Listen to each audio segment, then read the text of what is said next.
Hey guys, we're going to just take this moment to finalize our setup and allow people to come in and say hi. Yeah, hi, everybody. Hi, everybody. Hi, Dr. Nick. So let me see. I want to pull this over a little bit. Dune.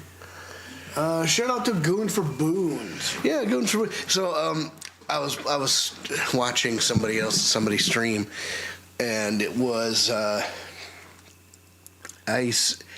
Sune, or just called Sue, and Goons for Boons was streaming along with her, and she, so he followed us. Mm-hmm. So hung out for a little bit. It was cool, and so go ahead, everybody. This is like the pre-warm-up. We usually don't do one of these.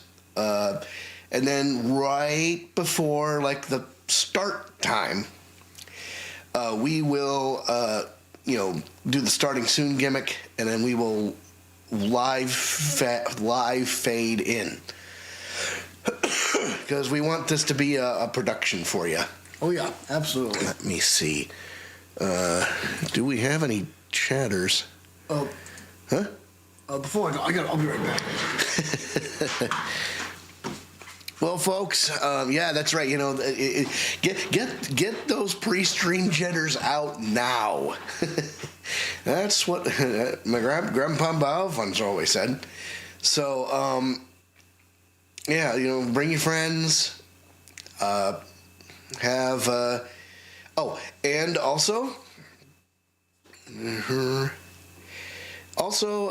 want to take a very brief period of time to shout out the Outside Blitz. It is a football podcast that is run by the fabulous Scotty Freytown, and I co-host on it, and the Bootleg Better also co-hosts on it, and we try to bring new episodes. We record every Thursday. I mean, the next recording is going to take place on Super Bowl Saturday, next Saturday. So, and then we'll be looking to get that posted and live before the big game on Super Bowl Sunday, well before the game. So, and then of course, we'll go ahead and shill the Brother channel as well. So yeah, just go ahead and take some time. Let me. I think we're going to go ahead and prime ourselves to be in get ready mode. So, we will turn this on, and, whether there's 2 people, 0 people, or 20 people, or 200 people, we will roll with this train. So, get comfy, get your popcorn, get your snacks, and please get ready to enjoy Episode 3 of Season 19 of Voice Acting with Beacon Pines.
Ladies and gentlemen, we are live from the Steel Twins recording studio in the cherry capital of the world, Traverse City, Michigan. And now, here are your hosts, the Cannonball, the Cannon, the Steel Twins.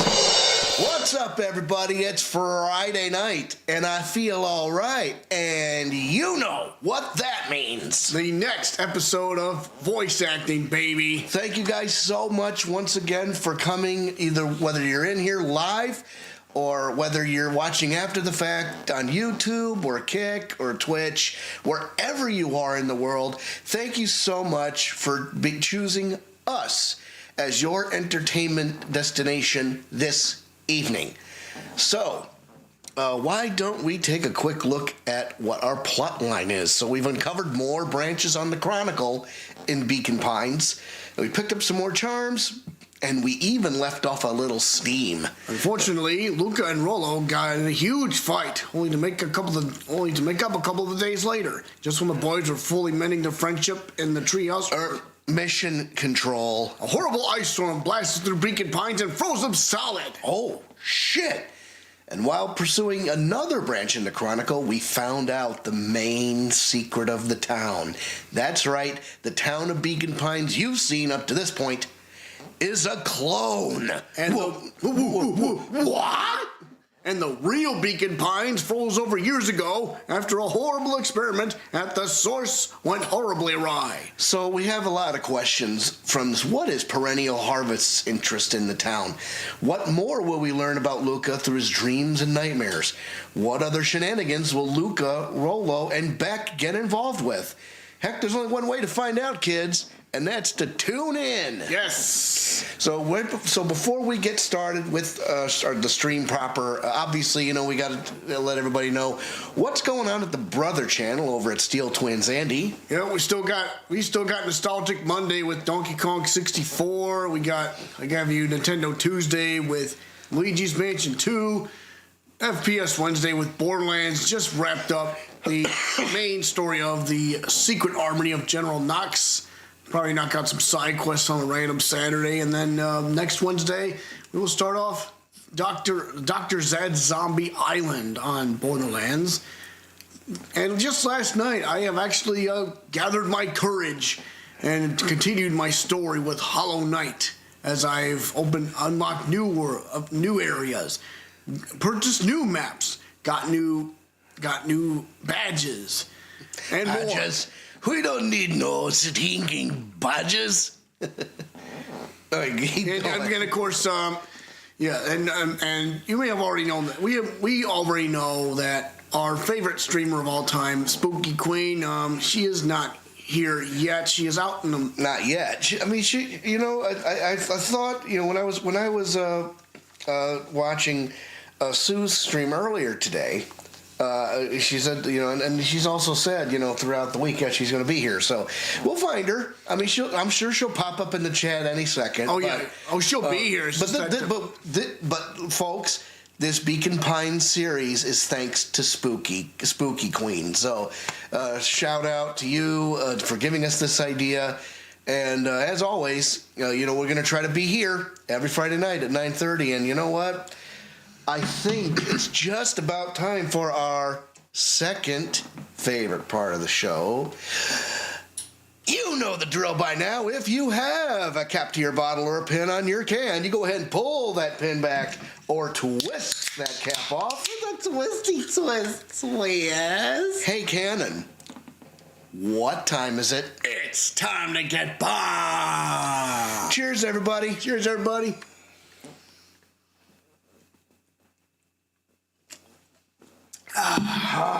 Oh, we do have our water bottles as well, so we will be hydrating. Yes. So, okay, well, I'm sure everybody will catch up when we start playing live scene. We do have 3 viewers on the line. Yeah, we do. So, he likes to bring the voice mod up just to make sure we got the proper voice on. So, yeah, let's get into it. Okay. I have a bit of a cough too. Please bear with me.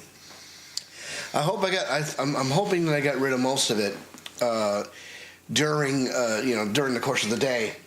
But I'm probably going to be hacking at some point tonight because I'm going to be working these. I'm going to be working these cords of steel, baby. Mm-hmm. All right, so let's go ahead and open the Chronicle back up. Let's see. With a chuckle, Nat turned and walked west. Dumbfounded, Luka followed behind him, trudging through the snow, every step taking him further away from everyone and everything he knew, and closer to destiny. To be continued in Beacon Pines 2, Pines Harder. Revenge served cold. Second time's a charm. Wait, that's it? This ends with a crummy cliffhanger? Just when it was getting good. I was even starting to like Iggy. No, wait. I refuse to be associated with some never-ending parade of sequels. Let's go back and find something more definitive. All right, so check it out. I will go ahead and close off this branch of the tree by going back to this. So now, Iggy is hanging. Luka is hanging onto Iggy's hand with all he's got. There's a firecracker and everything. Mr. Kerr's hanging on to Iggy for dear life.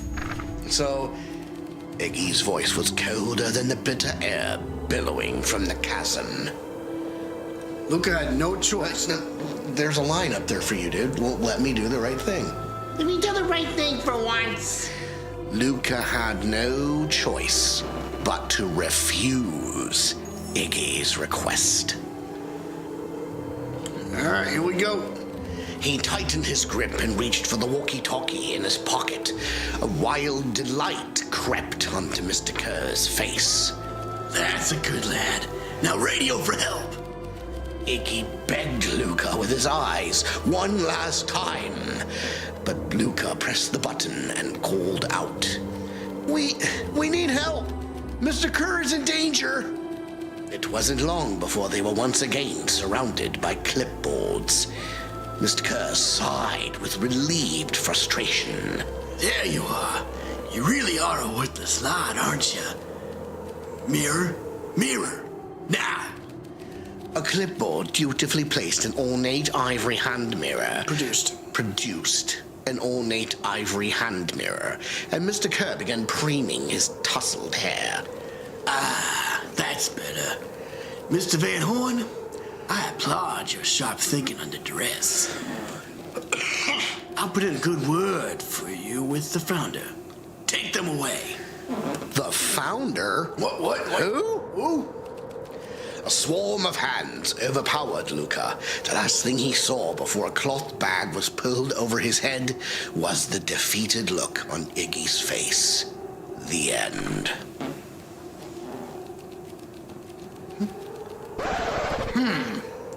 I think this was one of those times where doing the right thing was the wrong thing.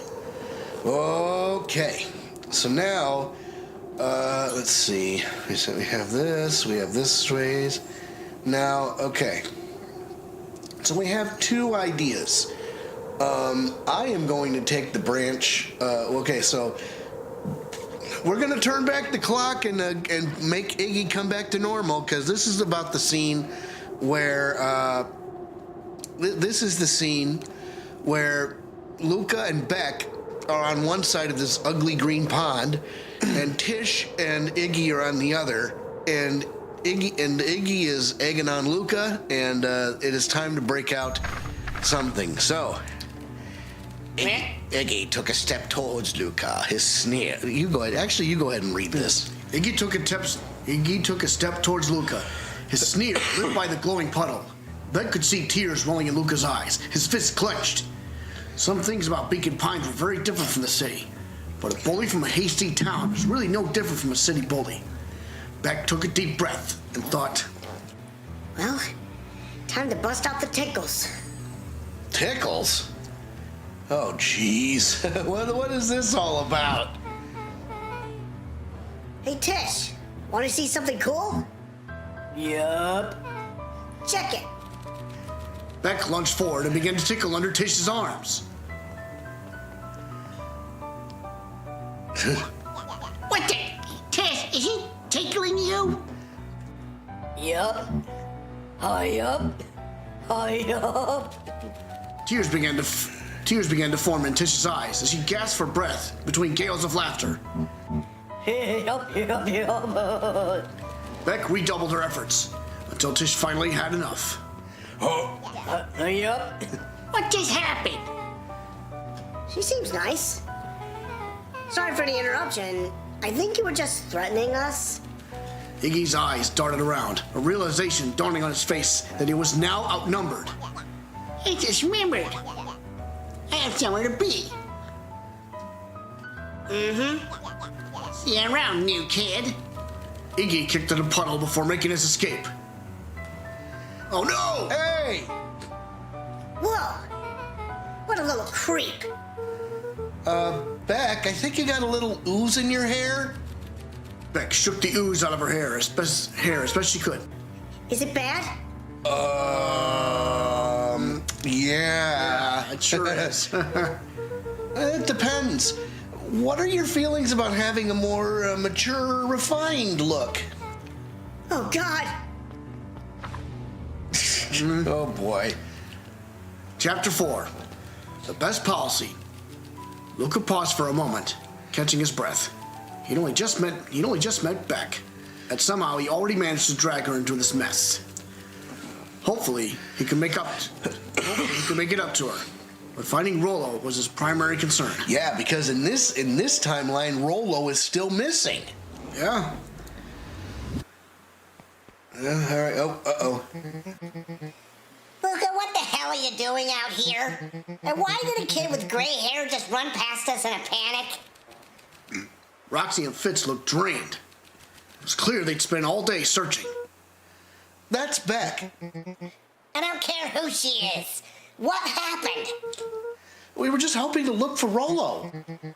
Luka, I need you to start telling me the truth.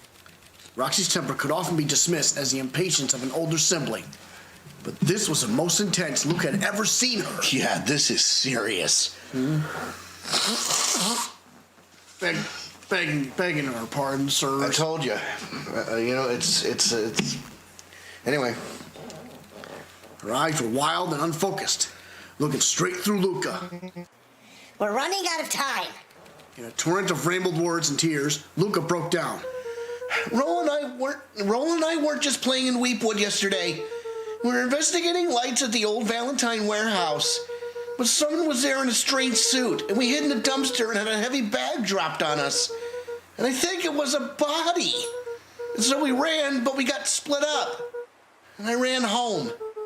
And it's all my fault. Now my best friend may never come back. Wow. Just wow. Roxy, still exhausted and angry, softened briefly as her eyes hunted the ground in thought.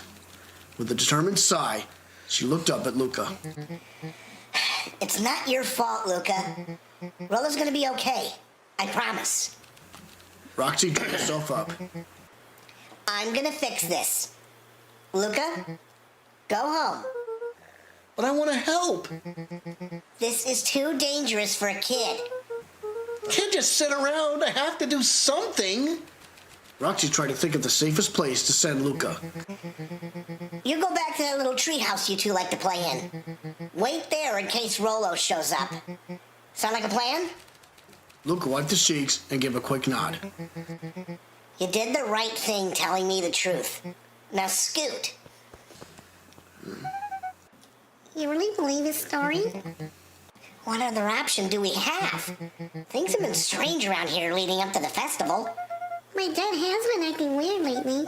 Well, weirder than normal. Looking into the puddle, Roxy rubbed her arms to warm up. Why is it so cold here? This place gives me the willies. Wait at the treehouse in case Rolo shows up. That's weird. I mean, yeah, and again, why is it so cold? Here we go. I can't talk to him. No, not yet. Uh-oh. Mr. Nuncree jumped with a start. Oh, whoa. Don't sneak up on an old fella like that. Sorry. Who are you talking to? What? Luka motioned to the phone booth.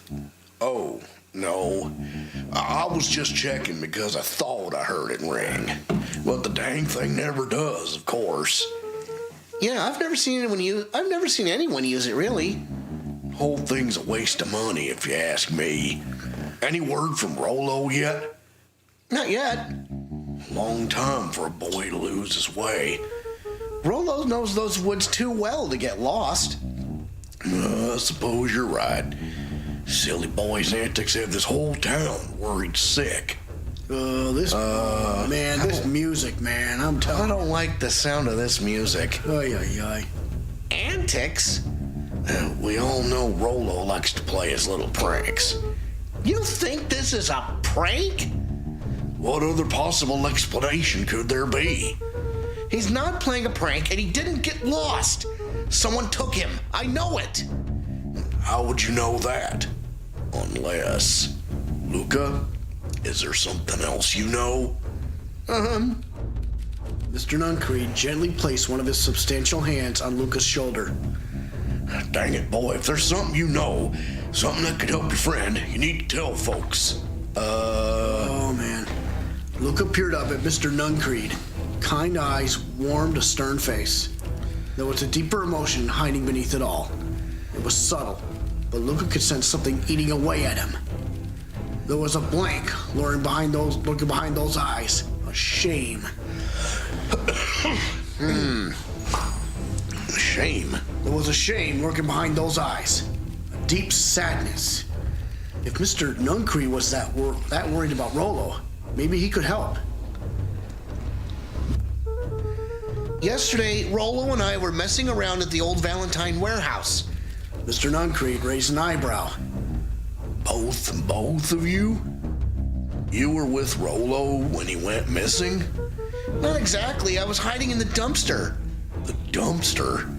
What were you doing in there?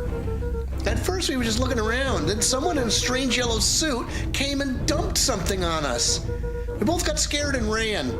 That was the last I saw of him. You got scared by some garbage? Well, that's why you don't go skulking in someone's dumpster. But it wasn't garbage. I think it was a body. Sure it was just some trash. No, there was a name tag. It said Deep Engineering. Mr. Nuncreed's shoulders slumped. I wish you wouldn't have said that. A deep sigh bellowed from his chest. Why did you have to? I tried, Luka. God knows I tried to keep you safe. What? Luka attempted to take a step back, but Nuncreed's hand clamped down on his shoulder. What's happening? Oh my God. But you Van Horns just can't help yourselves, can ya? We were all so close to being done with this. What? With a firm shove, Nuncreed manhandled Luka into the phone booth. What are you doing? It's out of my hands now. The door latch shut with a mechanical hiss. Shit. That's not the first time we've heard that word. As Luka pounded the glass, the floor dropped from under his feet. The inside of the phone booth was now a loose capsule plummeting at gravity's whim. Luka winced and pressed his hands to the walls. As he braced for impact, the capsule hurried to a surprisingly smooth stop. He felt a cold rush of air and opened his eyes with hesitance. Two large figures in hazmat suits occluded his view. Luka heard the deep, resigned voice of Mr. Nuncreed over an intercom. He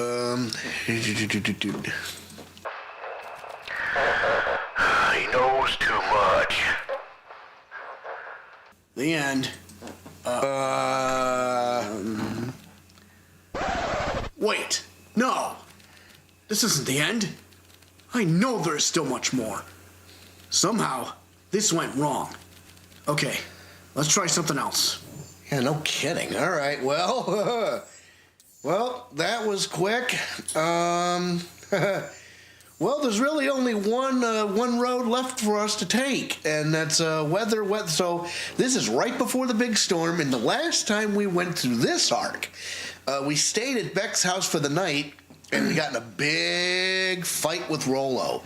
So Rolo's not missing. This is where they went to the warehouse together. No, this is where Luka went to the warehouse on his own, and he escaped because of the struggle. So here we go.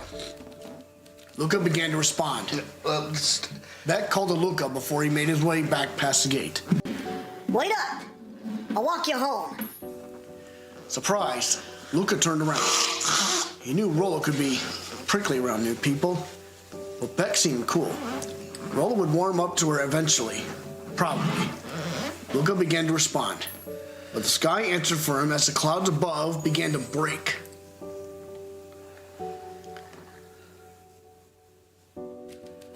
Revealing patches of star-filled summer night. Moonlight filtered down, shimmering in the treetops. Oh. Sure, you can meet Rolo. You're not going home? No, I promised Rolo I'd tell him about... Luka stopped himself mid-sentence. Promise you tell him what? Spit it out, bub. We're thick as thieves now. If there's a juicy secret, you gotta tell me. Okay, you can come to the treehouse and I'll tell you both what happened. Heck yeah! There we go. All right, well, uh-oh. Luka saw Beck skulking by the gate. So you're telling me there's nothing mysterious or creepy about this place? It's mostly boring and empty. I refuse to believe that. Big spiked gate, looming mansion, rich reclusive owners. It even smells shady. Beck grabbed the wrought iron bars and shook the gate. Mark my words, you decadent night in our house! You will reveal your secrets to me! No. What the heck? How this? What did you do? First of all, I told you so! Second, hide! The shit? That's Eris Valentine. Who's she talking to? Shh. I expect you to return that suit in working order. Of course. As long as everything proceeds as planned, there's nothing to worry about.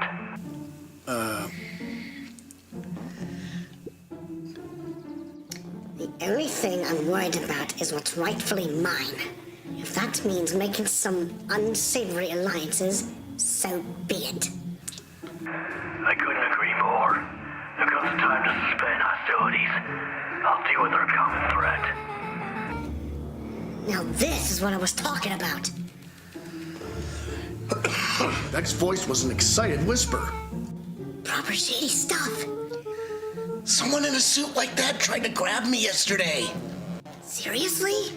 Shh. You do understand that when this all inevitably fails, I will deny everything? I wouldn't expect any less of you. You just worry about your part in this and let me handle the rest. I can't wait to see the look on that Rube Kerr's face. Yes, the truth will come to light. I'm still surprised you're so comfortable with the potential collateral damage. If there's one thing I've learned, is that change is painful. S&A, hello, hope the game is going well. Hey. Thank you so much for joining the chat. Yeah, it's going great. It's a lot of fun. You're just in time for tea. Wow, I was expecting shady, but that's just flat out supervillain talk. If you don't mind me asking, why are you doing all of this? The mysterious figure retracted their mask, hair pushing out from all corners. All right, this game looks super. Yeah, it is. It's very cute, but it's very Stranger Things. Yeah. You know. So anyway. Hair pushing out from all corners. Wait. Strap in, kids. Wait a second. What? Family. What the heck is Juniper in that doing in that uniform? What? A chill ran down Luca's spine. His vision blurred. Beck stifled a sharp wince, and Luca looked down to see himself wrenching her hand. An answer I can certainly respect. Oh. Graham tousled her hair back under the face mask. Just remember, keep everything nice and normal until the festival. I don't need less than rousing suspicion. Graham gave Eris a curt nod and disappeared into the night. What the hell was that all about? Oh my God. Oh my God. Chapter 5. What big ears you have. Lucas sat shivering in the bushes, staring at his feet. After checking to make sure the coast was clear, Beck gave him a gentle tug on his sweater. What? What's wrong? You look like you've seen a ghost. Why were you so scared of that old lady in the hazmat suit? That was my gran. Hey, thanks for lurking. That was your gran? Yeah. Okay, well, I'm sure there's a perfectly reasonable explanation for all this. Let's just get to the treehouse and figure things out there. Lead the way. Meet up with Rolo at the treehouse. What the shit? Hey, Cannonball, I got a question. You got a question? Yeah, I got a question. You got a question? Yeah, go something like this. What the heck is going on here? What? Again? What the hell is Grand Juniper doing in that hazmat suit? Meanwhile, For the last time, there's nothing to worry about. of course, we're not worried. Clipboard finished writing with a scratchy flourish and looked up. Just dotting our I's and crossing our T's. Well, maybe try minding your P's and Q's. Mr. Nuncreed, arms crossed over his paunch, gave an exhausted sigh. If there's anything you need knowing, you'll know it. Absolutely. You're just sitting here acknowledging everything is accurate. We'll be out of your hair in a flash. Oh, for the love of Pete. He snatched a pad and scribbled his name so hard the pen nearly snapped. There. And would you like my eternal soul as well? The clipboards looked at each other for a moment, almost pondering the possibility, and broke into laughter as they walked away. Oh my Jesus. Oh my God. 2 seconds.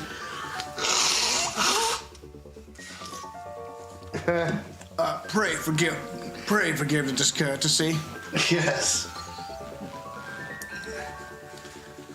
You know where I got that, right? Check the I do, but do you guys? If you want to find out, check the archives on YouTube. Yep. There you'll find all of our voice acting playlists. So anyway, here we go. Here we go. So let's talk to Mr. Nuncreed. Hi, Mr. Nuncreed. Luca, let me give you some advice. Next time someone you don't know asks to hear your thoughts, give them a good hard bop right in the kisser. Oh, Gran tells me to just keep away from the clipboards. That's good. That's good. Your Gran is a smart lady, Luca. Speaking of which, you better run along home now. Too dark out to be wandering on your own. All right, here we go. Okay, we're going.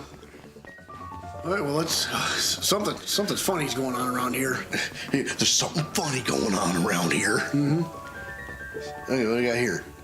Another day, another dollar. See you tomorrow, Z.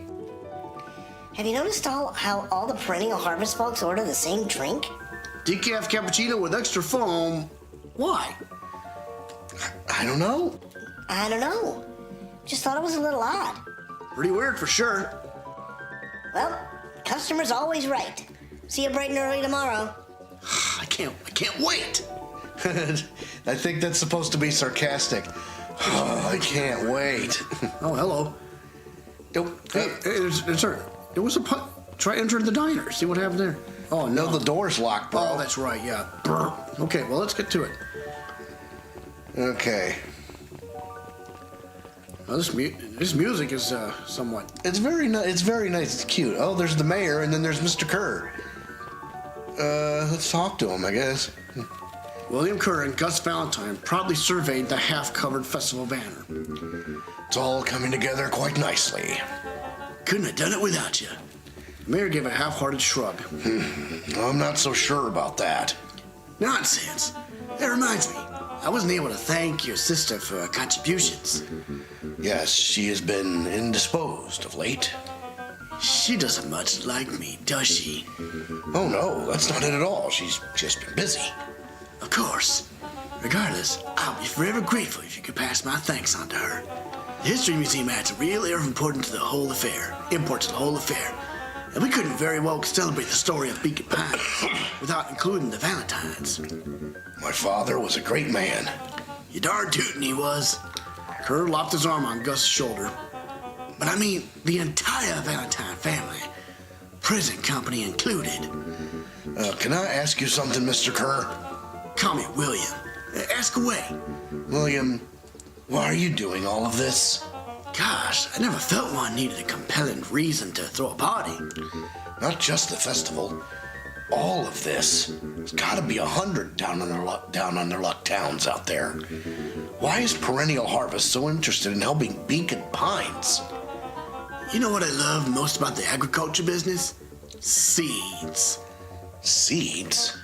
Yep, little bundles of potential. With a glimmer in his eye, Kerr gestured grandly toward the horizon.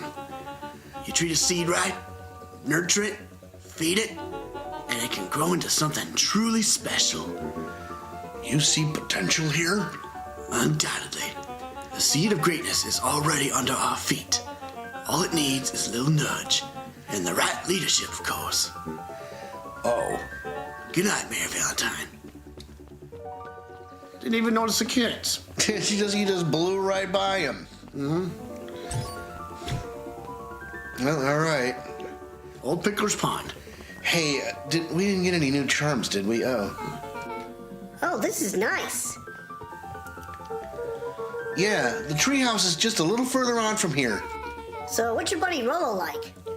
Rolo? He's Rolo. Not particularly helpful. Sorry, I just never thought about it. Lots of energy. He's funny, even when he's not trying to be. Things have been tough for his family since the foul harvest. It's about damn time you tell me what this foul harvest thingy is. It's kind of a long story. Hit me with the highlights. Okay. Used to be a fertilizer company here called Valentine's. Kind of a big deal. Ooh, big deal fertilizer. It was a big deal to us. Their stuff really worked. Farmers loved it. So Valentine's grew and grew. Beacon Pines pretty much grew around it. Most everyone in town either worked for Sharper Valentine or used his fertilizer. Things were good. I'm sensing a big but... I'm sensing a big but. I'm sensing a big but. Around 6 years ago, Sharper Valentine suddenly died. And something changed. Change how? Could have been a bad batch. Maybe it was in the water, or the air, or the soil. Nobody knows. But all the crops died, and everyone blamed the Valentines. The foul harvest. Yeah. Valentine's fertilizer went out of business. Half the town lost their jobs. Sheesh. The next year the crops came back, but something was different. You plant a crop, do everything right, and it's sort of a crapshoot what happens. And no one knows why? Nope. I take it Rolo's farm got the short end of the stick? Yep, for some reason their farm was hit harder than others. That sucks. Things have gotten better since Perennial Harvest came to town. The Beacon Pines Reborn Initiative? Yep, first thing they did was give the town a deep scrub. They even put us up in hotels one town over for a week while they decontaminated the groundwater. I think something else was happening when they were put in those hotels one town over. We'd better get going. Well, let's... I mean, okay, do we have any new charms? Yeah, let's take a look.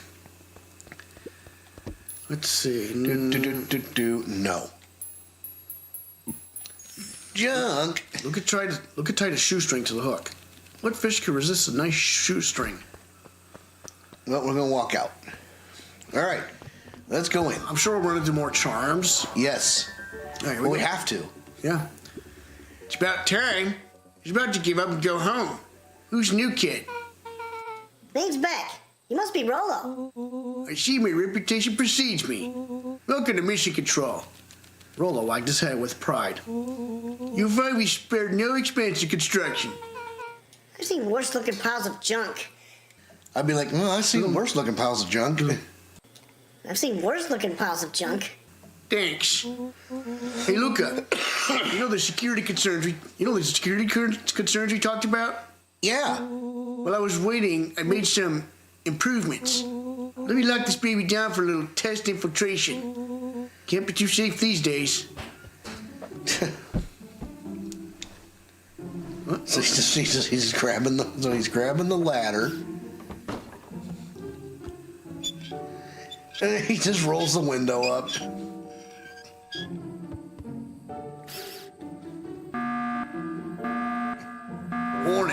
Warning.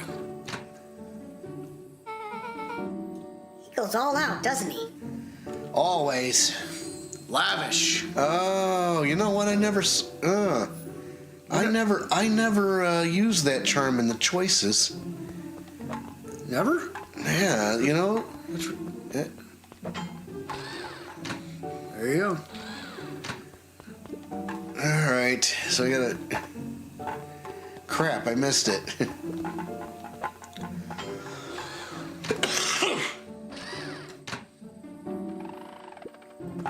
Now let's try moving target. Got it.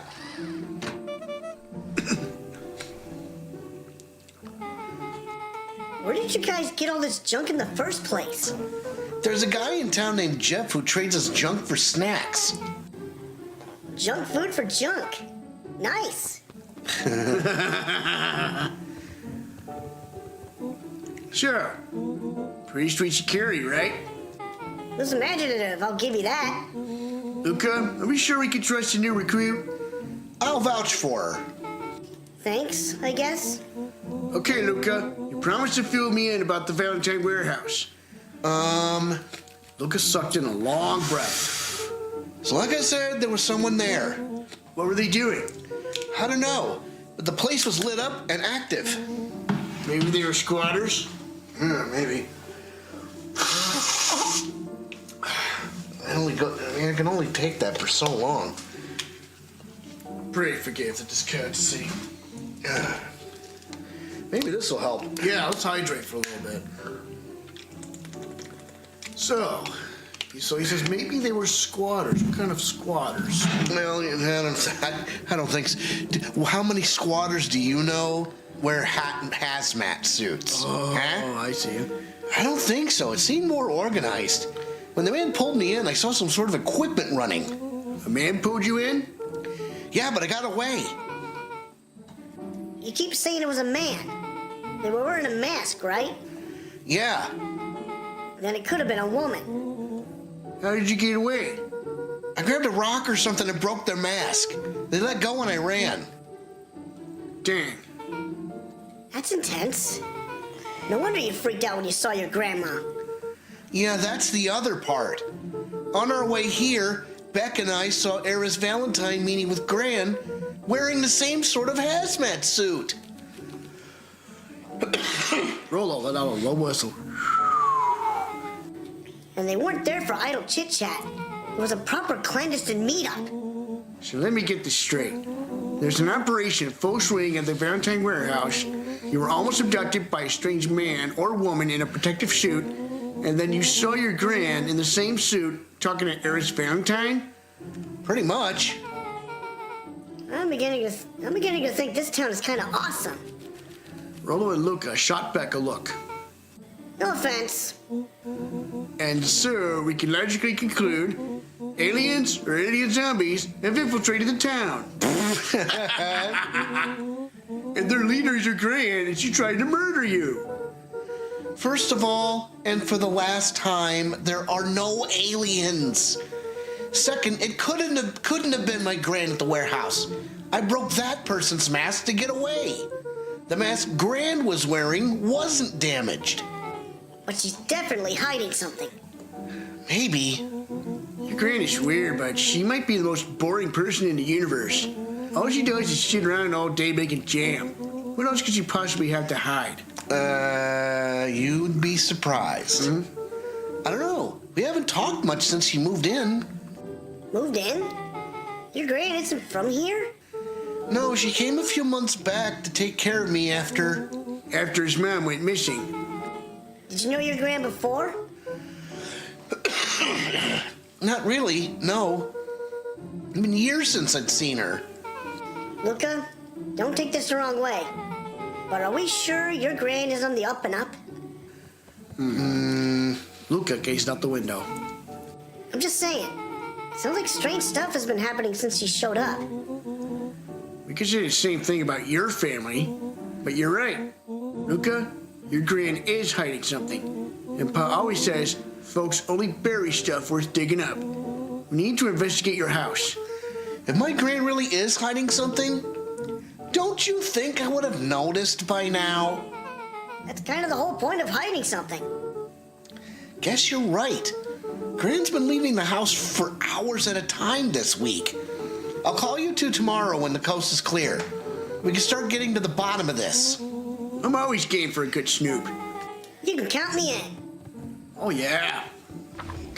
Oh, it looks like Chapter 6, Secret Lair. Summer forks ahead.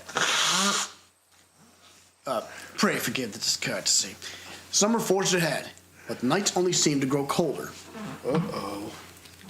Luka walked home slowly under the pale starlight, cautious to avoid any more surprises lurking in the shadows. Yeah, that's another thing, too. The temperature keeps going down. It's summer, for crying out loud. Yeah. Reaching home, he slipped quietly into bed, half dreading what they might discover the next day. Yeah, no kidding. What time is it? He's in his PJs, by the way. Yep, there you go. Favorite sweater. See, try looking around for more charms. Absolutely. Yeah. You know what they say. I won't rest until I've inspected every suspicious-looking nook and cranny. That's right. I'm coming, dude. Shut up. Yeah, just answer the front door. Here we go. There you go. Rolo, what on earth is that? That ridiculous thing on your head. Oh, this? It helps me think. You're gonna need a lot more of those. Joke all you want. We'll see who's laughing when I crack this case wide open. The coast is clear? Yep, whatever she's been up to this week, it's been keeping her busy most of the day. Very well. The game is afoot. God. Luka and Beck rolled their eyes as Rolo strutted across the room. If I were a gran, where would I hide my deepest, darkest secrets? Perhaps you might least expect it. Rolo flung open the cabinet with confidence.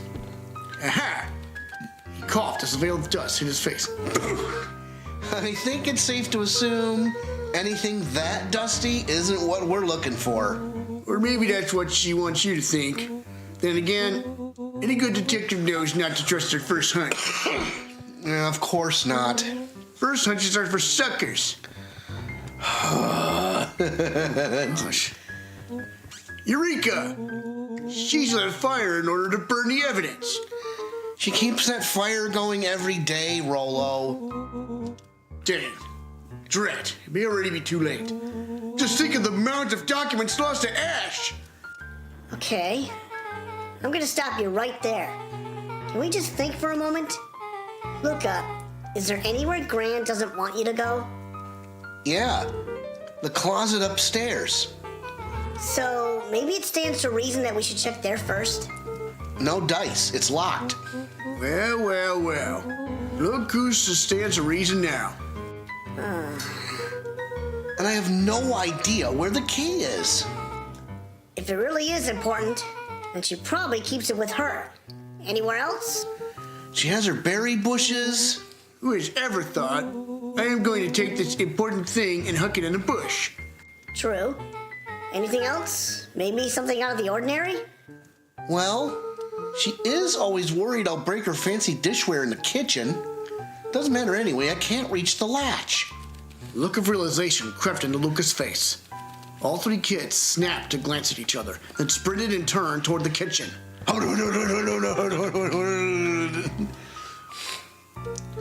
All right, Rolo, this is your time to shine. Yes. You called upon my expert detective skills. And now I shall proceed with... Before I could finish, Luka scrambled up Rolo's back. Hey, this isn't my idea of detective work. Every squad needs a good lockpick, and every good lockpick needs a sturdy head to sit on. This is beneath my standing. Stop complaining and hold still. Got it. Three crowded around the hutch to peer in. When the glass doors opened, a perfect porcelain display gleamed in front of them. Their eyes searched for anything amiss, but the only distinct feature was its impeccability. Well, that was anticlimactic. Yeah. I don't really know what we were expecting. Like, oh hey, let me just yank on this random teacup and... As Beck pulled on one of the teacups, it slided forward with a hollow click. What? Wait a minute. The entire hutch began to rustle and slide under its own power. What the? No. Hang on. 1, 2, 3. What? Seems like your Gran has been doing some remodeling. Dude, only two types of people have secret lairs. Evil masterminds and superheroes. So, which one do we think she is? We're about to find out. All right, here we go. What's this? What the hell? Okay, so more of an unhinged conspiracist vibe? Conspiracist. Yeah, that's what I said, conspiracist. Oh, wow. Yeah, this cannot be good. We need to look around before jumping to conclusions. Well, what do we got here? What do we have here? Barrels marked caution, explosive. And jam jars? That stuff jammed to feed the whole town. What kind of incendiary jam is your Gran making? Incendiary. She wouldn't have had me walk around town delivering bombs, right? Only one way to find out. Rolo casually spun open the lid and dipped his finger in the jam. Huckleberries. He smacked his lips. A hint of brown sugar and ink. What? Rolo plunged his hand in the jar, fishing out a soggy slip of paper. Whoa! Aha! Rolo offered the slimy note to Luka and licked his fingers clean. It's addressed to Mrs. Fratelli. A Gran Jam Gram? It says, last night I used the disguise Eris provided to scout the location. The timing window should be possible. Operation Sparkplug is a go. Oh, man. Oh, man, are they doing a heist? Whatever it is, it can't be good. So more a bombshell than a bomb, am I right? You're new here, so I'll let it slide, but I'm the bad joke guy around here. Go ahead and hit us with a sad trombone while I'm doing this. Yeah, so where's the mouse? I can't find the mouse. It's missing. There it is.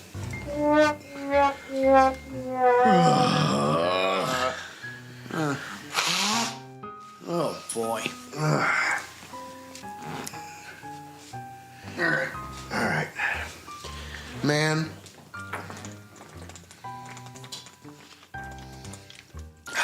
Man. I think you need some medicine or something. I might. This cough is going to be the death of me. Mm-hmm. And and anyone who's around, okay. And if anyone's still here, sound off in the chat. And how do you like it so far? So let's see. Let's look at the file cabinet. Luka jostled each cabinet drawer in turn. Only one was unlocked. He fingered through the filing cabinet, pausing in a bulging folder labeled Walter. Walter? Huh? For a long moment, he just stared at it. I think Walter is Luka's father's name. Oh, wow. What in the hell? What do you got there? It's my dad. Looks like some of his old medical files. Your dad was a doctor? Luka nodded and caressed the label of his thumb. Well, are you gonna read it? Here, let me help. Rolo swiped the folder from the drawer and began leafing through the pages. He whistled to himself, barely looking at the text.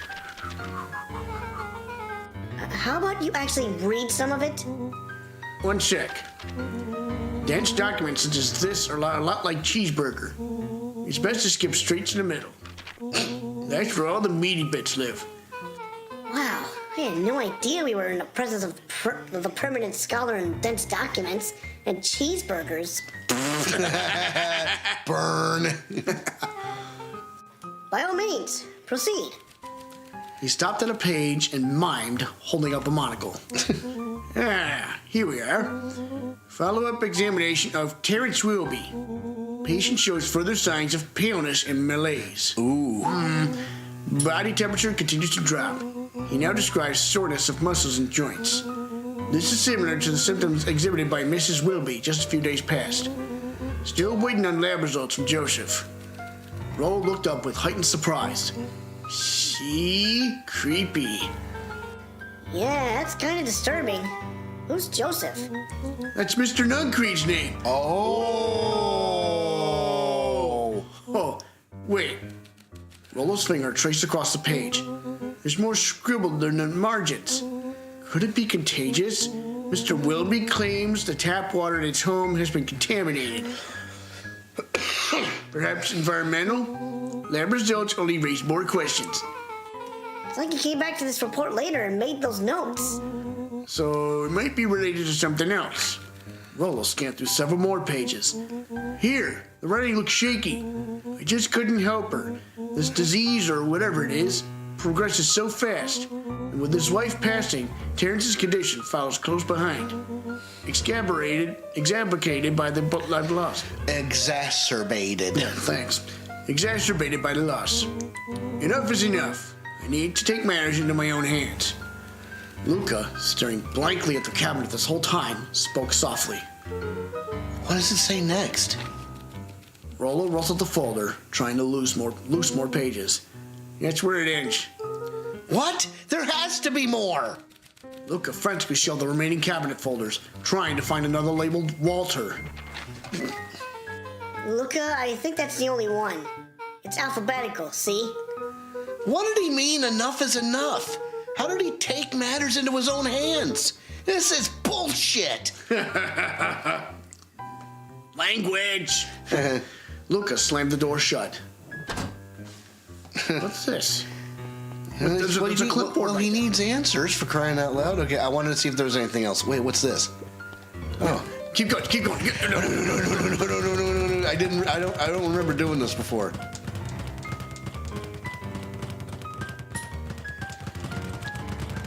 I don't think you get a cheer for that, but I was hoping so. Anyway. a spiderweb of string connected photos of people from the town, interspersed with hastily scrawled notes. Well, she sure has kept herself busy. Is your grand a serial killer? Because I'm starting to get a vibe. Don't be ridiculous. Sure, she's just tracking the movements of everyone in town, out of the kindness of her heart. She puts through the symbols by some of them. Yeah, Mr. Nuncreed has a check mark. The clipboards are all inside a big circle. My moms are both on here. Both with question marks. Oh my Oh my God, my favorite part is happening. Spooky! Yes, yeah. One of my favorite parts too. This is gonna be so fun. Hey, how was the movie, by the way, Spooky? I bet Iron Lung was the movie that she went to see. Okay, well, reviews in the comments. And Esune came in here. Oh, it was great, yes. Yeah, Esune came in here. She's probably still hanging around. Maybe. So, both with question marks, eh? Gus Valentine is a question mark. Eris is a question mark that's been crossed out. Mr. Kerr has a bullseye. The killer has chosen her next victim. We don't know what any of this means. Whatever it means, it's probably not good. This is the best music in the game. It's so good. Oh, yeah. Kind of the music you want to investigate with clues with. Yeah. Or study with eventually. What's this? Hey, what the? First of all, I got to show you this. Shoot. Huh? What the? Hit him with the wrong. Hit him with the wrong. Hit him with the wrong. Okay. They crowded around a worn-down old map of Beacon Pines. Worn down, yep. Cool. This looks like a treasure map. Not every old map is a treasure map, Rolo. Yeah, but every treasure map is an old map. Good point. Okay. Can't fault that logic. Look, there's even a pathway drawn on it. It starts at the entrance to town. And if we follow it, Rolo carefully traced the path with his finger. It leads right to... He jabbed down to the end point. Town Square? That's the fountain in the middle of town. What a weird place to hide treasure. Rolo, that doesn't look like treasure to me. The end of the path on that map has the same symbol as those explosives over there. So it's not hiding treasure. A real bummer. Rolo, what's the thing you've been excited about for the past month? The festival. Did you just say gulp? This feels like a goat kind of situation. Everyone will be gathered near the center of town. She's gonna blow up the festival. Whoa. What? Not if we stop her. Uh-oh. What was that? Somebody just came inside the house. Luka looked up from the map. What was what? No, I heard it too. That was the front door, which means someone just shut the door, which means someone's upstairs. Shh, quiet. Hit the lights. Beck flicked off the light, and they became statues in the dark. Overhead, creaking floorboards bent under slow, deliberate steps. Oh, boy. The kids looked up, the tilt of their necks following each footfall.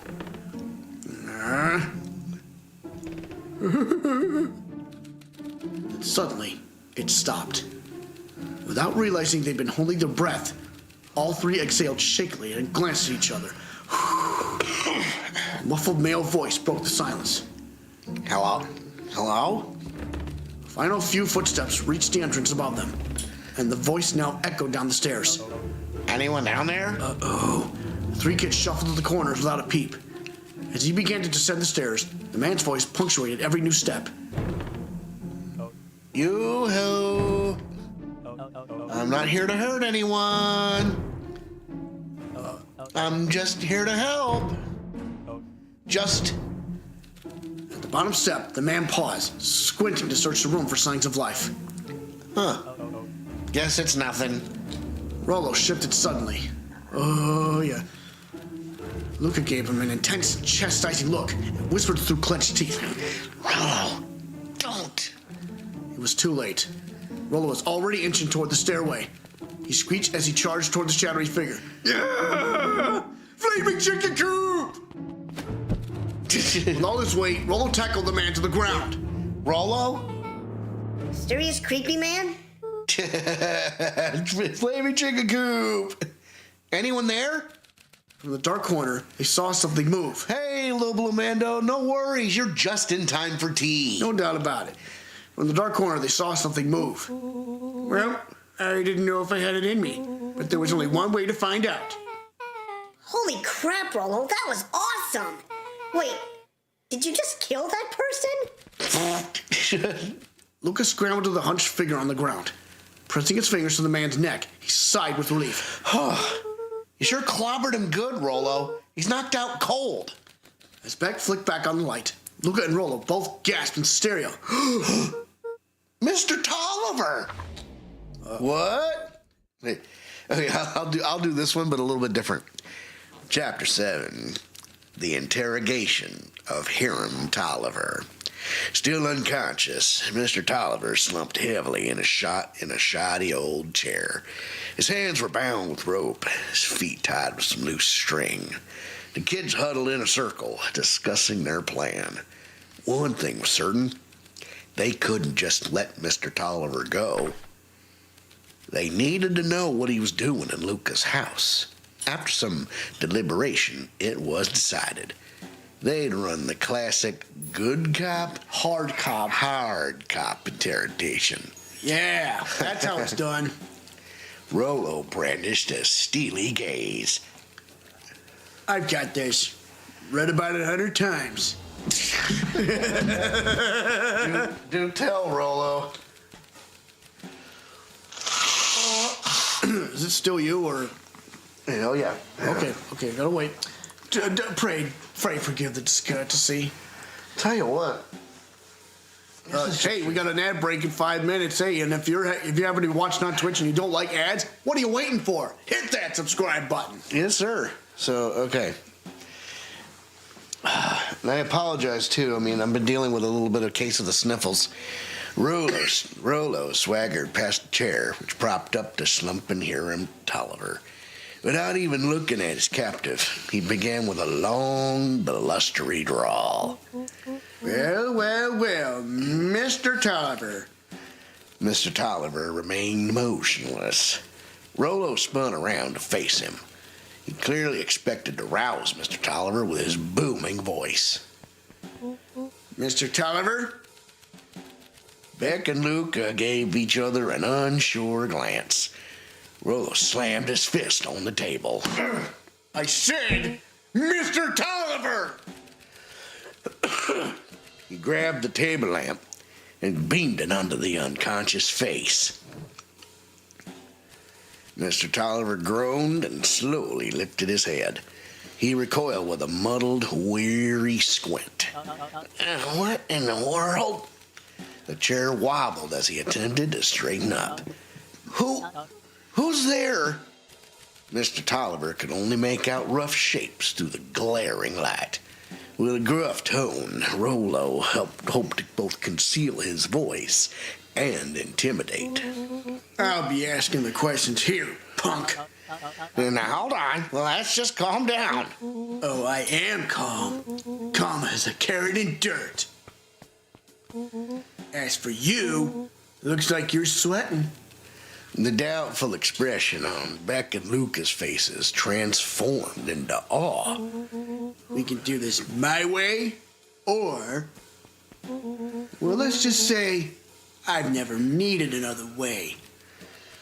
Rolo, hitting his stride, was now channeling every detective trope his memory could recall. He slammed the table again. Now dance! What? I don't even... Mr. Tolliver's voice became desperate. He was nearly in tears. You tied me down. How on earth could I dance? Dance with your mouth, punk! Spill the beans! What are you doing poking around this house? I'm here to help Juniper, to make sure everything's ready. Oh, so you're in cahoots with Gran? Gran? Mr. Tolliver was in a daze, now more confused than ever. Gonna help her blow up the festival, eh? Blow up the festival? Good Lord! He shook his head, feeling more and more dizzy. No, you got it all wrong. Where is she now? She's headed to the source. Source? What's the source? It's where... His voice faded to a whisper. The town began. Where it all began. What is Operation Sparkplug? With that, Mr. Tolliver passed out cold. Oh, man. Oh, boy. Rolo swung around with a repentant grimace. Damn, Rolo. I think you went a little too hard on him. What did he say about the source? It's where the town began? Now, you remember from last episode where there was that big-ass hole with all the cold air billowing out of it? Huh? The old Beacon Pines? Huh? We need more information. Yeah, but we better not push Mr. Tolliver any farther. Hearing the voices, you wouldn't think it was this cute. Well, I'll take that as a compliment. Is there anyone else who might know more? What about the History Museum? It just got set up for the festival. Nah, that tent was put up by the Valentines. Everything they do is just a bunch of fluff to glorify themselves. No, you're not late. You're just thanks, Lumando. Blue, how was your night? Yes. Is there anything more reliable? The library. If there's any information about this source thing, Kato can help us find it. Let's go get some answers. All right, let's go. Here we are. Oh, I get to hear Maxwell Smart again. Yes. All right. Okay, here we go. This is a dang nice library. Thanks. We work hard on it. Aren't you a little too adorable to be a librarian? Adorable. Kato hung out here so much, eventually they gave him a set of keys. I just keep an eye on the place for Miss Novak sometimes. They got you working for free? It's quiet and I get access to all the books I can read. What more could a person want? Fair enough. What can I do for you all? We need a favor. I already told you and Rolo I can't put you any higher on the wait list for the next Hank Atomic. Wish it was this simple. And if you're here with more candy, I'll have you know I can't be bought. Call it a personal code of conscience. Actually, we're looking to do some research. Now you're speaking my language. What are you looking for? That's the thing. We sort of don't know. What do you got in the history of the town? There's the county record archives. What's in those? Births, deaths, newspaper clippings, and stuff like that. Pretty boring reading, but they do go all the way back to when the town was founded. Great. We'll start there. Remember, I'm always on duty.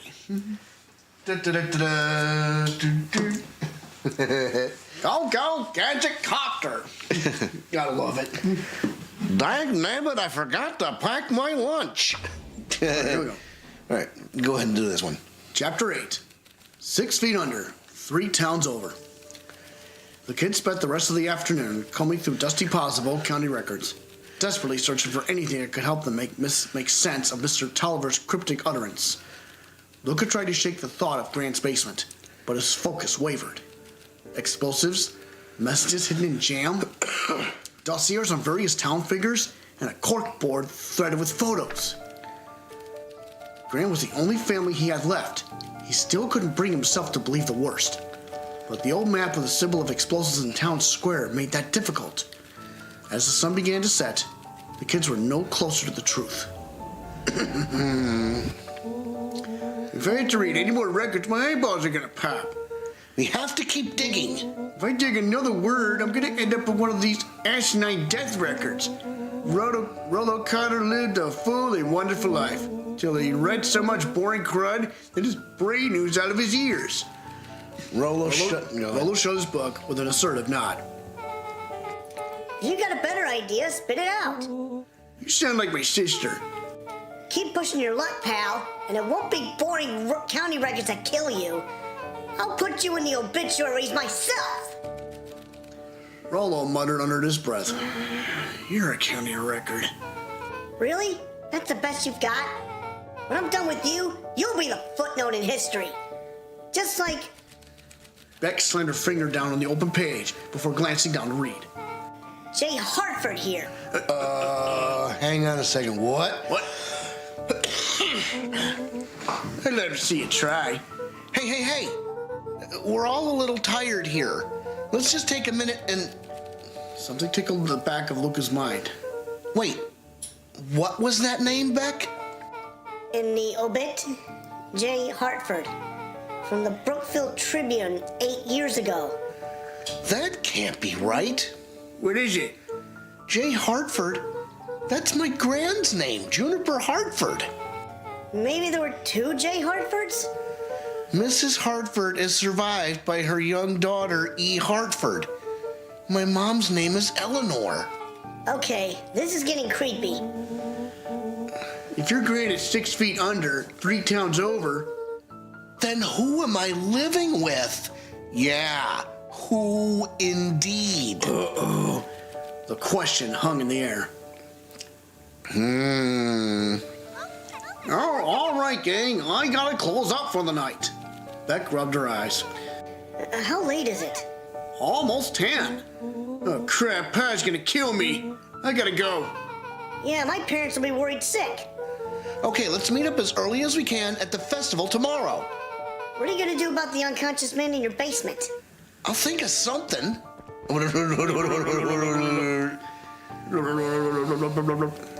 Lucas' heart was pounding as he approached the house.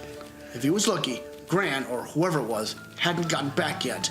And of course there was Mr. Tolliver, tied up and unconscious in the basement. Dealing with him would be the first order of business.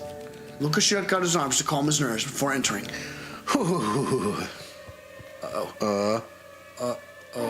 What? He held perfectly still. Tempering his breath, and listened closely.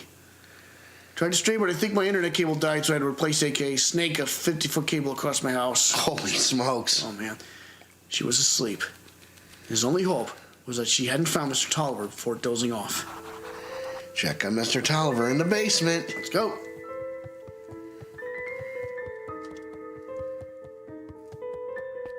Oh, he's gone. Oh, no.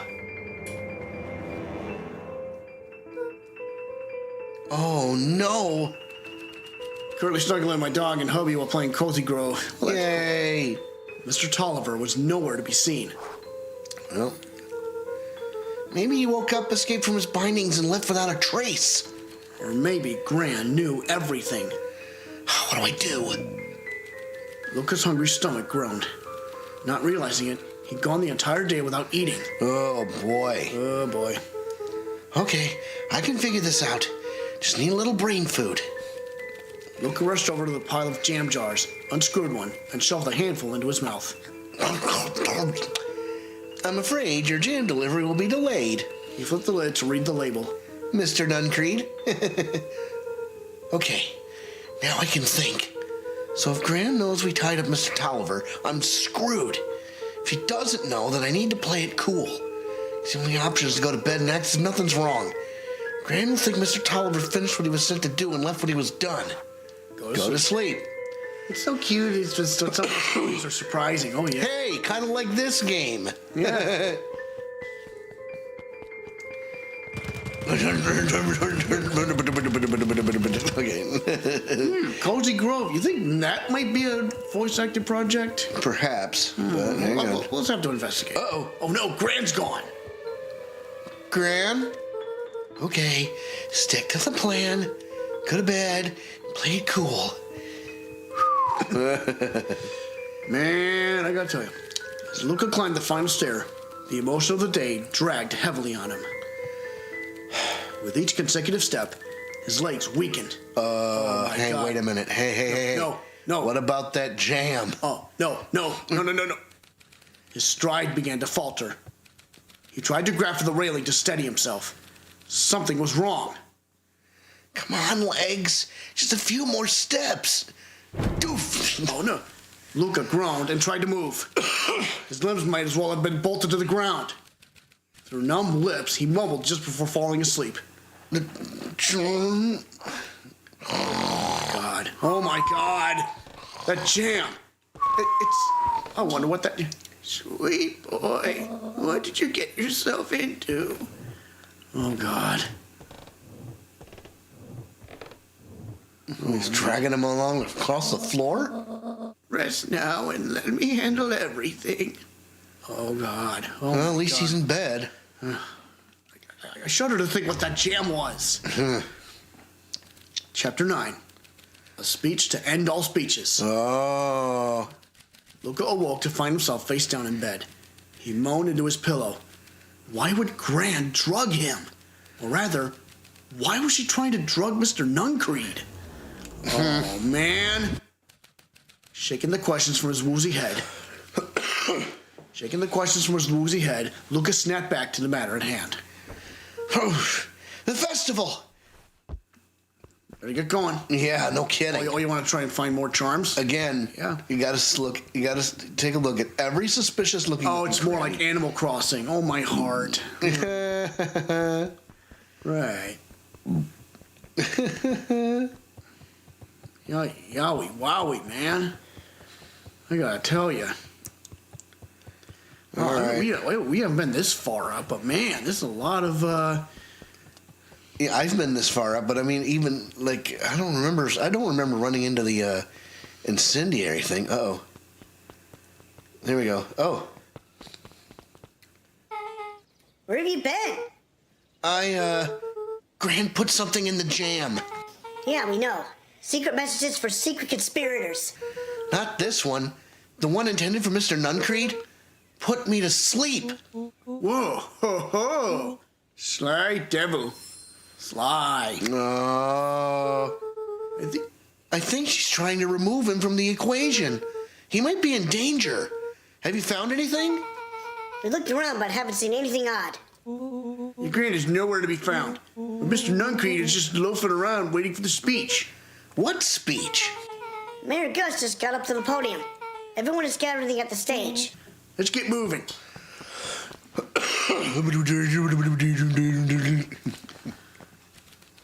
Augustus Valentine nervously wiped his brow.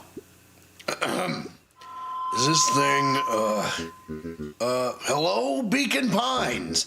I'm Augustus Valentine, your mayor, and I suppose you already know that. Oh yes, before we get started, I just wanted to take a moment to recognize someone who couldn't be here today. This town wouldn't be where it is today without my father, Sharper Valentine. So I thought we could begin with a round of applause befitting such a great man. Even that's more than the old codger deserved. Gus cleared his throat and awkwardly loosened his tie. Right. Where was I? William Kerr bounded on stage with the energy of a preacher at the Big Tent revival. Gus Valentine, everyone! He gave Gus a hearty slap on the back and motioned him off the stage. Let's hear it for our mayor! What a great turnout! Oh, heck, I didn't prepare anything. But I suppose I could say a few words. It would be a shame to waste such a beautiful podium. Mr. Kerr pulled a thick stack of note cards out from his vest. Oh, my God. Community, conviction, commitment. These are the things we celebrate at Perennial Harvest. For us, these are the pillars of the bridge to a better tomorrow. But I think it's time to add a new pillar. Change. Oh. Change is a powerful thing. So, Mando was asking Spooky, did you get the DLC? No, we don't know yet. Probably not. It's inexorable, unavoidable, and undeniable. And I am dadgum thankful for it. Change is the reason we're all together today. It's hard for me to believe that it was only 4 years ago when fate brought me here. A simple business trip which brought me to a small town which would change my life forever. Mr. Kerr took a moment to survey the crowd. So, yes, Spooky Queen, yes, I have it as well. Do you have a favorite bear? Oh, okay. You know what? He wiped away a single tear. From the second I set foot in Beacon Pines, something about this place has held me captive. You see, change represents opportunity. It represents potential. It was change that helped me recognize the potential of this place. To see that the people of this town, despite suffering great loss, still held on to the things that made them special. He thumped the podium to emphasize each word. community, conviction, commitment, change. Mr. Kerr nodded confidently. The crowd was silent and rapt attention. Fate made a perfect match that day. Nothing is more important to you all than community. And Perennial Harvest is a community first and foremost. Mr. Kerr methodically made eye contact with each section of the crowd. The only way you made it through the foul harvest was an unshakable conviction. A conviction that a better tomorrow was just over the horizon. Perennial Harvest was founded on the conviction that we are that horizon. This festival is a symbol of our commitment to each other. His voice began to build a crescendo. We now walk hand in hand into a future we will shape together. And that is what change is all about. Grabbing the future by the scruff of the neck and making things happen. Change is a choice. I am tickled pink that we will all be making that choice together. How great is that? Just imagine what we can accomplish. Oh God. Wait a minute. What was that? The crowd began to look around nervously. Don't worry, Little Thunder isn't going to ruin this day. Everyone remain calm. Mr. Kerr quickly flicked through his note cards. Where was I? Through all my travels, I've learned one true thing. One always reaps what they sow. You've all planted a lot of good in this town, and so it is with a happy heart that I can proclaim. He raised his hands up to the heavens. Our harvest awaits! Whoa! What the? No! Okay. At that moment, a merciless wall of impossibly cold air ripped through the crowd, instantly freezing everyone and everything it touched. For a man like William Kerr, this was a fitting way for things to end. On a stage, with an entire town frozen in rapt attention for the rest of time.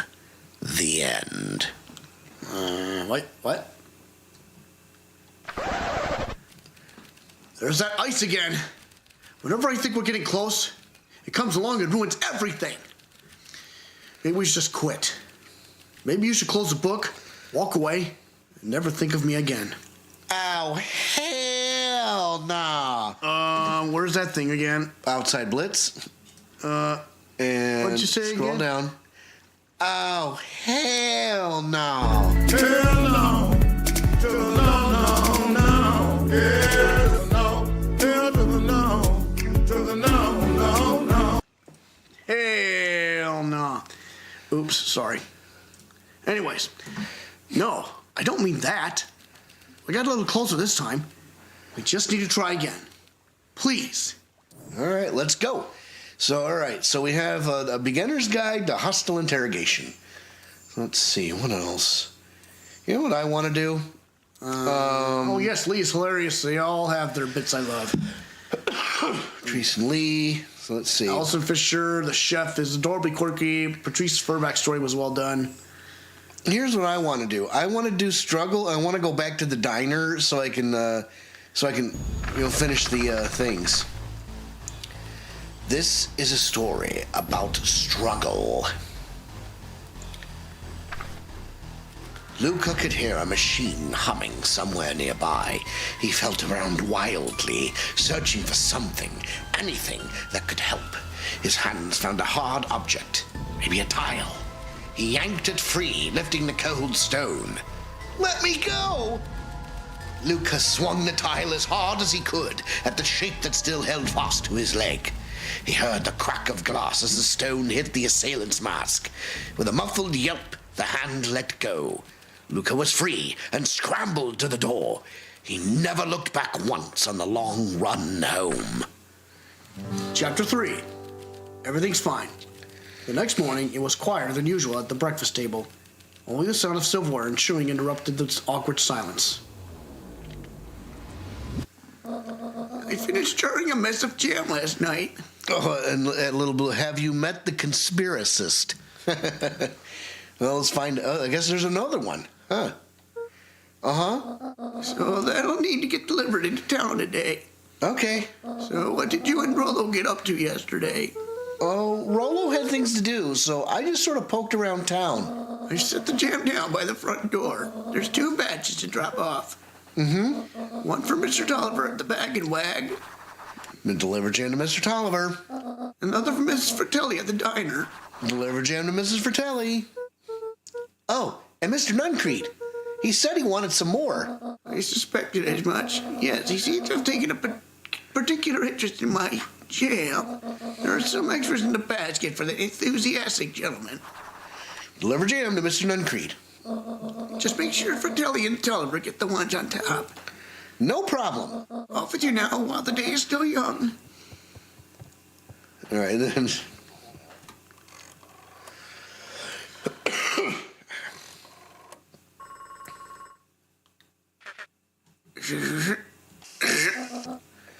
Hello, it's Juniper Hartford. Before you hang up, just hear me out. I have a business proposition. The simple matter is we both have the same problem that needs solving. Very well, we can meet tonight. You want to know who she's talking to? Eris? She's talking to Eris Valentine. Oh, boy. Oh, here we go. Up. Okay, sorry about yesterday. We're actually going to be so annoying. But good news, no more boring chores for me today. Did you make it to the old Valentine warehouse? So, what did you find? Give me the dirt. Something happened. There was someone else there. What? Who was it? Was it aliens? I knew it would be aliens. No. Zombies? No. Alien zombies? What else could it possibly be? Rolo, I gotta deliver these into town first. We can catch up after. Ooh, is it a whole thing? Sounds like a whole thing. Yeah, we shouldn't talk about it here.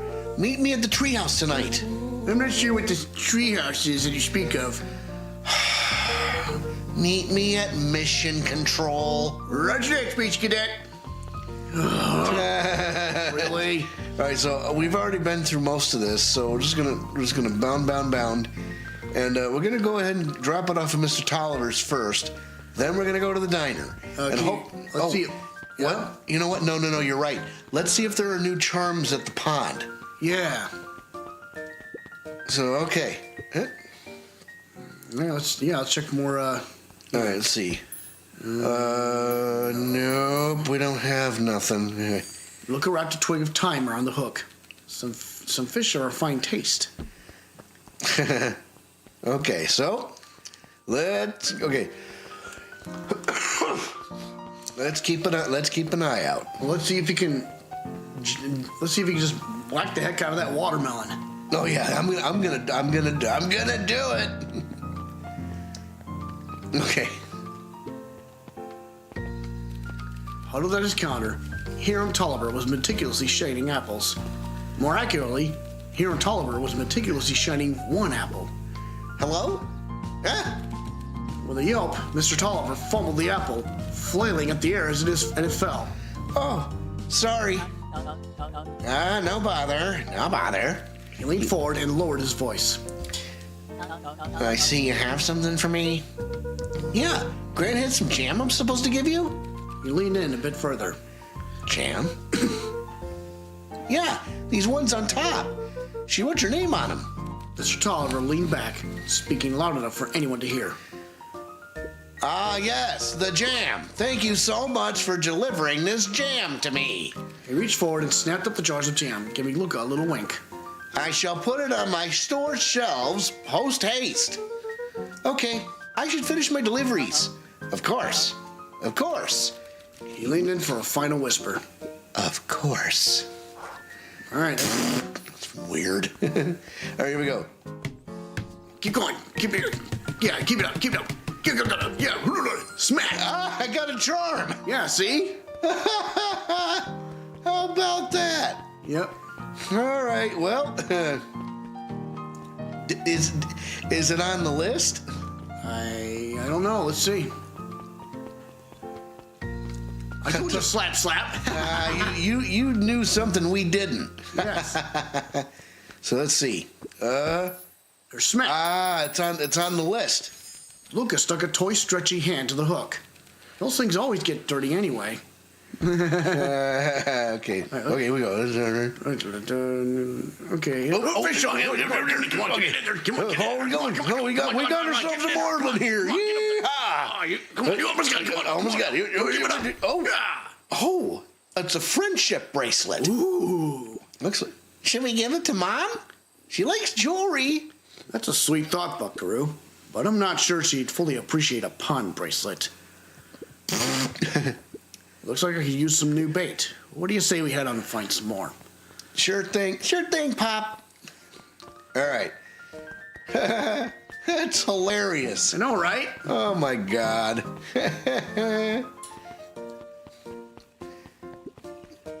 All right, so let's just go into the diner. We'll drop off the jam. Man, that was close. Thank you. Well, if it isn't my favorite little jam runner. Hey, Mrs. Fratelli. Look at you. She leaned forward and pinched Luca's cheek. You're all skin and bones. Is your granddad feeding you? She is. It's just. I understand. You know, I taught your mama how to cook back in the day. You may not even remember, but you and her used to help out in the diner. See that picture over there? That's you helping your mama back in the day. So cute, running around in your little apron taking orders. The whole situation just breaks my heart. What happened with Eleanor? I got a feeling she's out there somewhere, yearning to be with you again. Few things in this world can keep a mother from her son. Luca shifted the basket uncomfortably. Oh yes, let's see here. Mrs. Fratelli lifted the cloth and inspected the jam. Ah, they even have my name on them. How thoughtful. She carefully lifted out her jars of jam. You tell your granny hello for me, Luca.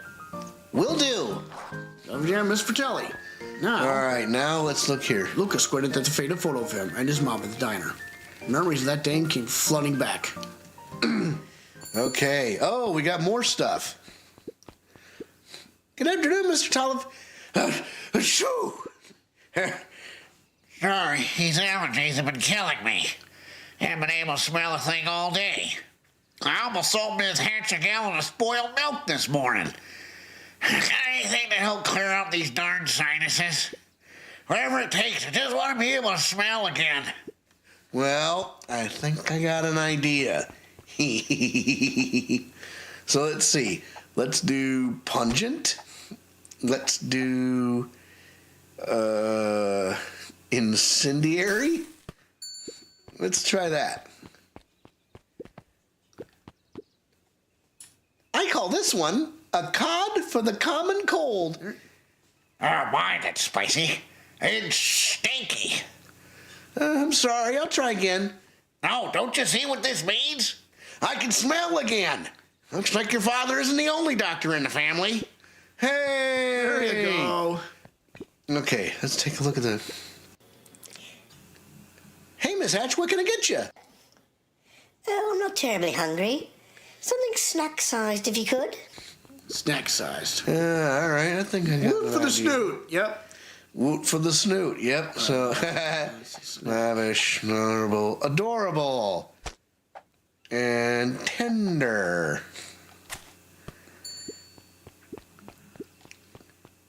I call it the novella. Bless you. Lovely. All right, here we go. Okay. Pray forgive the discourtesy.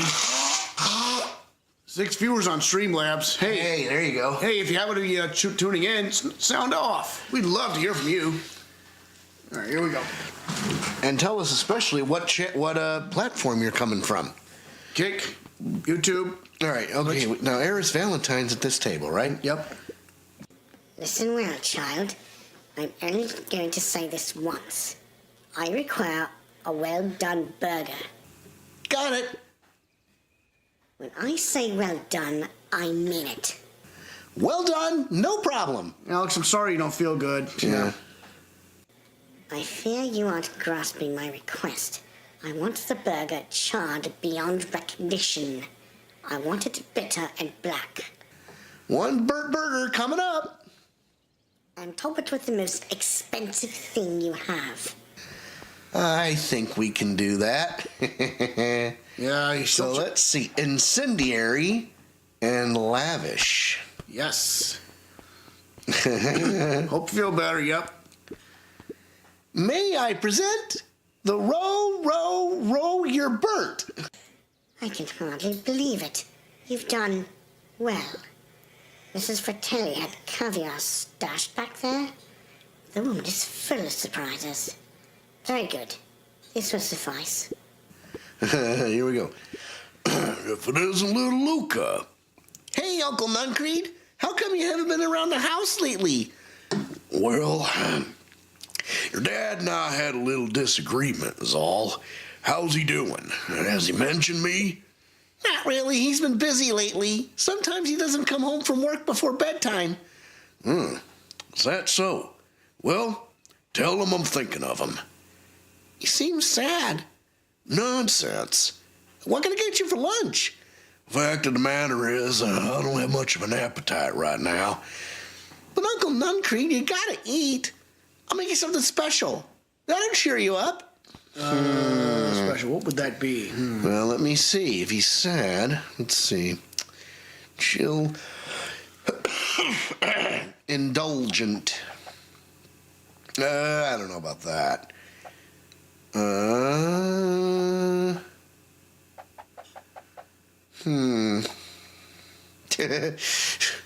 This is. Let's see. Indulgent and tender. This is so stupid. I'm sorry, Luka. Seems I still can't muster much of an appetite. Hang on. I'll make something to cheer you up. All right, hang on. So there's got to be something here, right? Adorable. No. Something to cheer you up.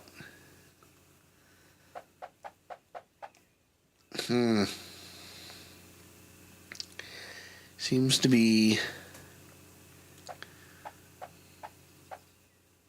lavish, incendiary, adorable, and chill. Okay, we'll try it.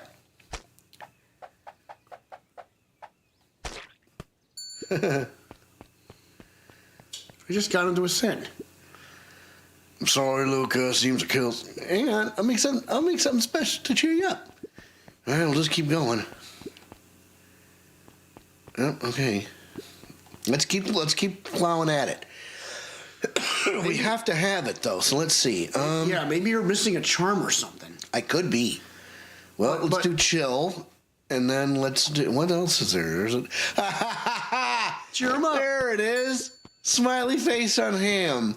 So we were, yeah. So you were right, just wrong order. I call it the cheers looking at you, kid. One burger with a side of good vibes. Oh, Luka, you sweet boy. Mr. Nuncreed reached down and patted Luka's shoulder with an enormous hand. So yeah, we used a chill and then adorable. You got a lot of your daddy in you, don't you? It is adorable. I guess so. Run along. I'll do my best to clean my plate. And then there's this last one here. I have a coupon here for one free burger. What'll it be? Well, I have a lot of mouths to feed, so give me the biggest burger you have. They must eat a lot, huh? You have no idea. Oh, and throw some lettuce on top. You got it. Yep. We know what we got. Lavish. And Chill? No. Indulgent, tender. There you go. Lavish and tender. I call it the too much is never enough. This should keep him at bay. Thank you. Looks like we're missing a few things. Why don't you run out and grab some more ingredients? Okay, I'll be back. Okay. So you need like one more. I think you need like one more charm or something. I think so. So, all right. How about this? Let's go back to the Chronicle. So let's see. shame, tickle, flight, accept, refuse, fight, chill, shit, struggle, change, rumble, break. Okay. I'll tell you what. Why don't we go back to the beginner's guide to hostile interrogation, and we're going to do the sly cop. Back to that awesome music. They needed to know. They needed to know what he was doing in Luka's house. After some deliberation, it was decided they'd run the classic good cop, sly cop interrogation. All right, let's see what happens. Luka and Rolo ducked behind a barrel, leaving Beck to her task. All right, here we go. With a few crisp snaps, she roused Mr. Tolliver. What? What's going on here? You're that Modewell girl. Please, call me Beck. Sorry about all this. Mr. Tolliver looked down and shifted a bit, testing his restraints. It seems there's been a mix-up. You see, I'm down here for the same reason you are. Juniper sent you here? Beck called herself before letting the surprise manifest on her face. She'd already gotten him to reveal his relation to Gran. This was gonna be easy. You know how Juniper is with her precautions? Operation Sparkplug has us all on edge. I guess she thought she needed some backup. But she sent a child? What better way to avoid prying eyes? Who would suspect a kid? I suppose that makes sense. Mr. Tolliver wriggled a bit in his restraints. Oh, I'm so sorry. Beck quickly removed the ropes. That had to be uncomfortable. A little, yeah. But you understand. We never know who to trust in this town. Mr. Tolliver rubbed the growing knot on his forehead. Very true. So, it turns out we're both here to... Beck twirled her hand as if to prompt Mr. Tolliver to finish her thought. Destroy the evidence. Beck shook her head and clicked her tongue. Yep, the old gal is nothing if not thorough. Mr. Tolliver let out an amused huff in agreement. She sure is. Can't blame her, though. If anyone were to find out that we're going to destroy the source, well, we both know how bad that might be. No one will know anything once I finish cleaning things up down here. Beck was on a roll now, playing Mr. Tolliver like a fiddle. You sure you can finish this up on your own? Juniper trusted me for a reason. You can leave the rest to me. Good. There is one more loose end I'll go work on. Loose end? It's nothing really. The other day I had the radio on scan while restocking the candy shelf. Wouldn't you know it, I intercepted an odd phrase in a Perennial Harvest transmission. Underground secrets. That's ominous. I think it might be a password, but Juniper dismissed it. Said it wasn't mission critical. What's the password for? We don't know. So we have a password and nowhere to put it? Gotta mean something, right? Good thinking. You should probably go work that out. I got this under control. That's a relief. Between you and me, this basement gives me the willies. Heading for the stairs, Mr. Tolliver hesitated and turned to Beck with a puzzled look. She grinned and gave him a preppy wave. With a shrug, he continued up the stairs, whistling a jaunty tune. You guys catch that? Sure did. You're so tiny, Mr. Tolliver's had a candy shelf, but all he ever sells is his apples. Beck blinked slowly in disappointment. The password, Rollo. Well, sure, but once things are back to normal, I'll be having a word with Mr. Tolliver about that candy shelf. Fine. In the meantime, I've got an idea. She turned to the table and began tearing small scraps of paper. He said he heard a password on the radio. Any good spy transmission is never what it seems. Beck marked each scrap of paper and leaned back. We just need to find the hidden meeting. Okay. What's another word for underground? Buried? Covered? Could it be a cover-up? Maybe it's one of those each letter is a number thingies. So U would be 21, N would be 14, D would be... Ooh, it's an anagram. Nuncreed's drugstore. Whoa! Luka and Beck look at Rolo with amazement. Rolo, that was incredible. Well, it's either that or Cren's Nude Drugstore. Cren's Nude Drugstore.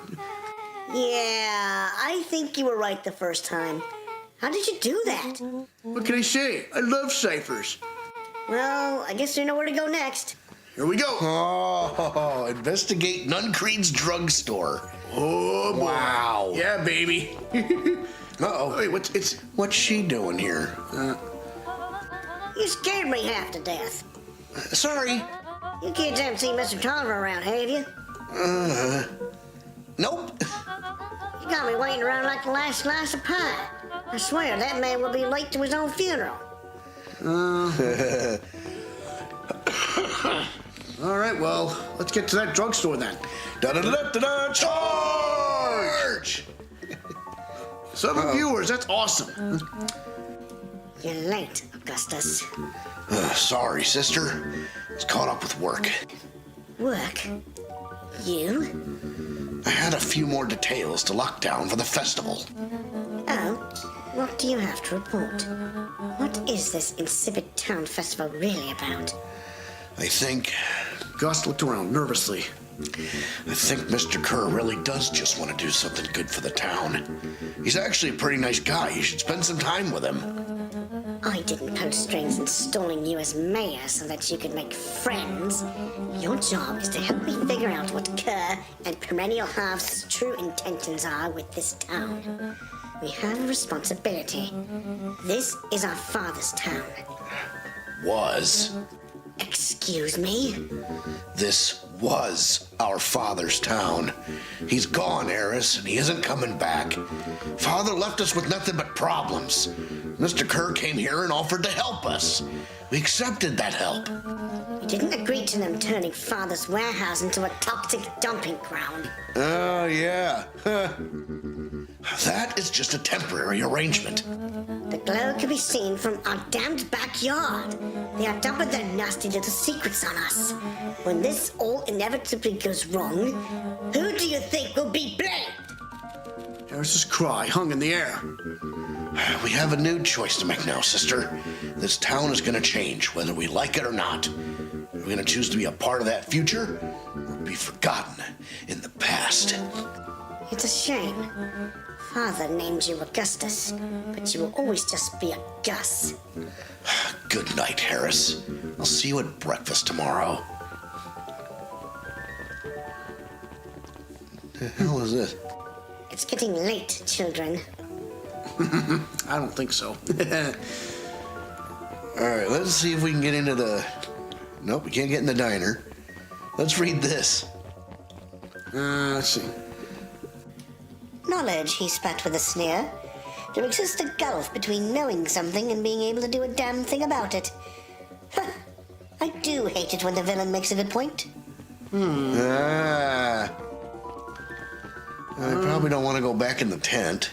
Well, we gotta get to... Okay, well, hang on a second. We do have to do this one more time. Give me that snack. Come on, give me that snack. Come on. Let me put it over there. Gotta smack that. Yep.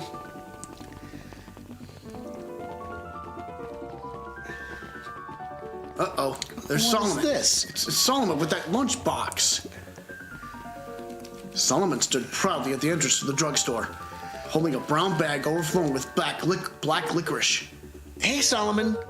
We're looking for Mr. Nuncreed. Is he still in there? I'm afraid not. Then where'd you get the candy from? You might say we have an arrangement. Solomon shoved a surprising amount of licorice into his mouth. Sometimes the small pleasures in life, though we might not always have family to rely on. Licorice has never let me down. Well, I can't say licorice would be my first choice, but whatever floats your boat. You can tell a lot about a person by their choice of confection. Oh, yeah, I guess.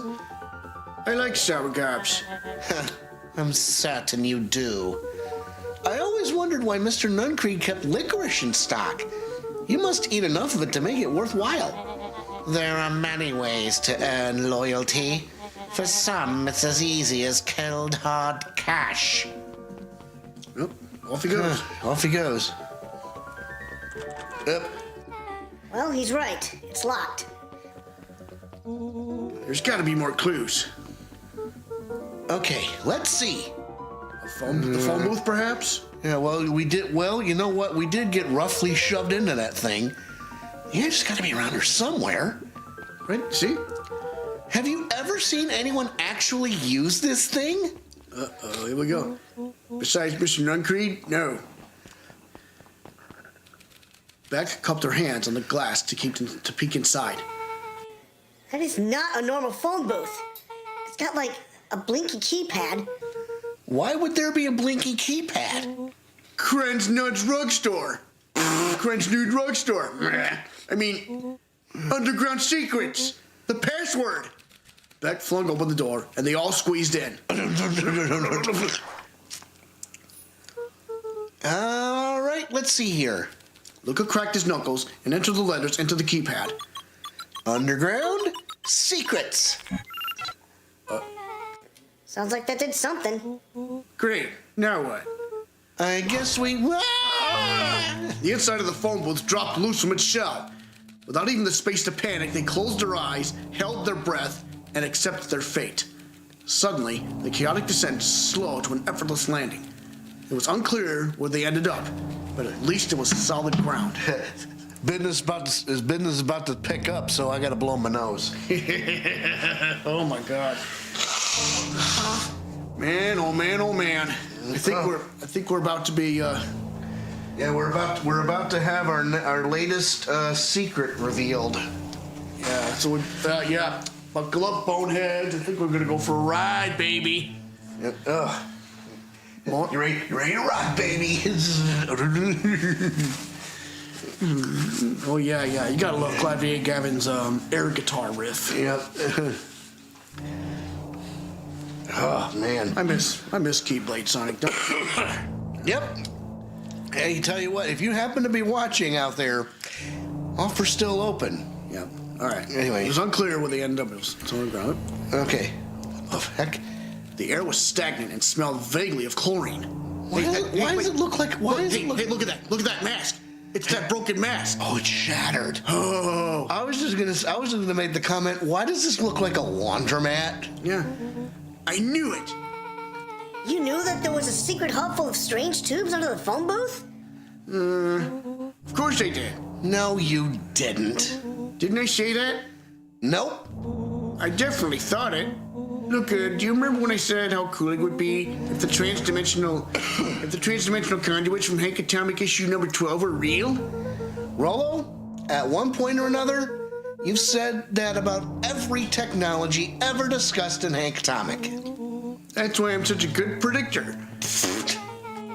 It looks like each of these has something written on them. What's All right, what does that say? Perennial Harvest main office. That's where my mom works. What does she do? Science stuff. Is she involved in all of this? We just moved here. How could she be involved? True. What's this? Valentine Fertilizer Warehouse.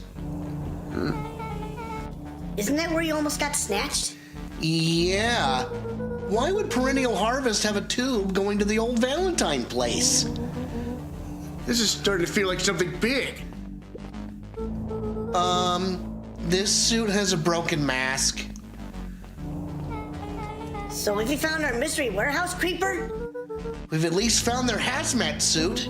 If it walks like a Nuncreed and talks like a Nuncreed, Let's not jump to conclusions. Just saying.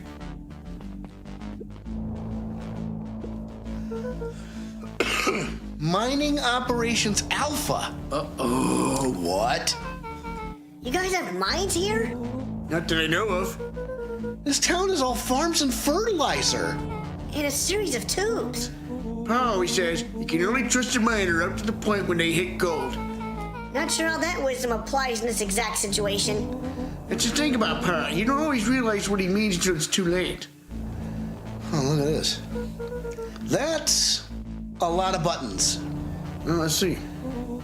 Stand aside, Earthlings. I've read enough Hank Atomic to know my way around sci-fi tech.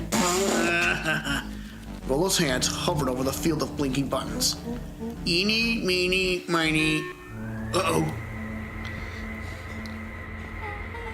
Rolo, what did you do? Nothing. I didn't even move yet. What was that? Hide! Where? There's nothing but weird tubes down here. Just get back. Sorry. Oh, Mr. Nuncreed. No. Shit. Shit. Shit. Awesome. Y'all need to come with me. Now. We aren't going anywhere with you.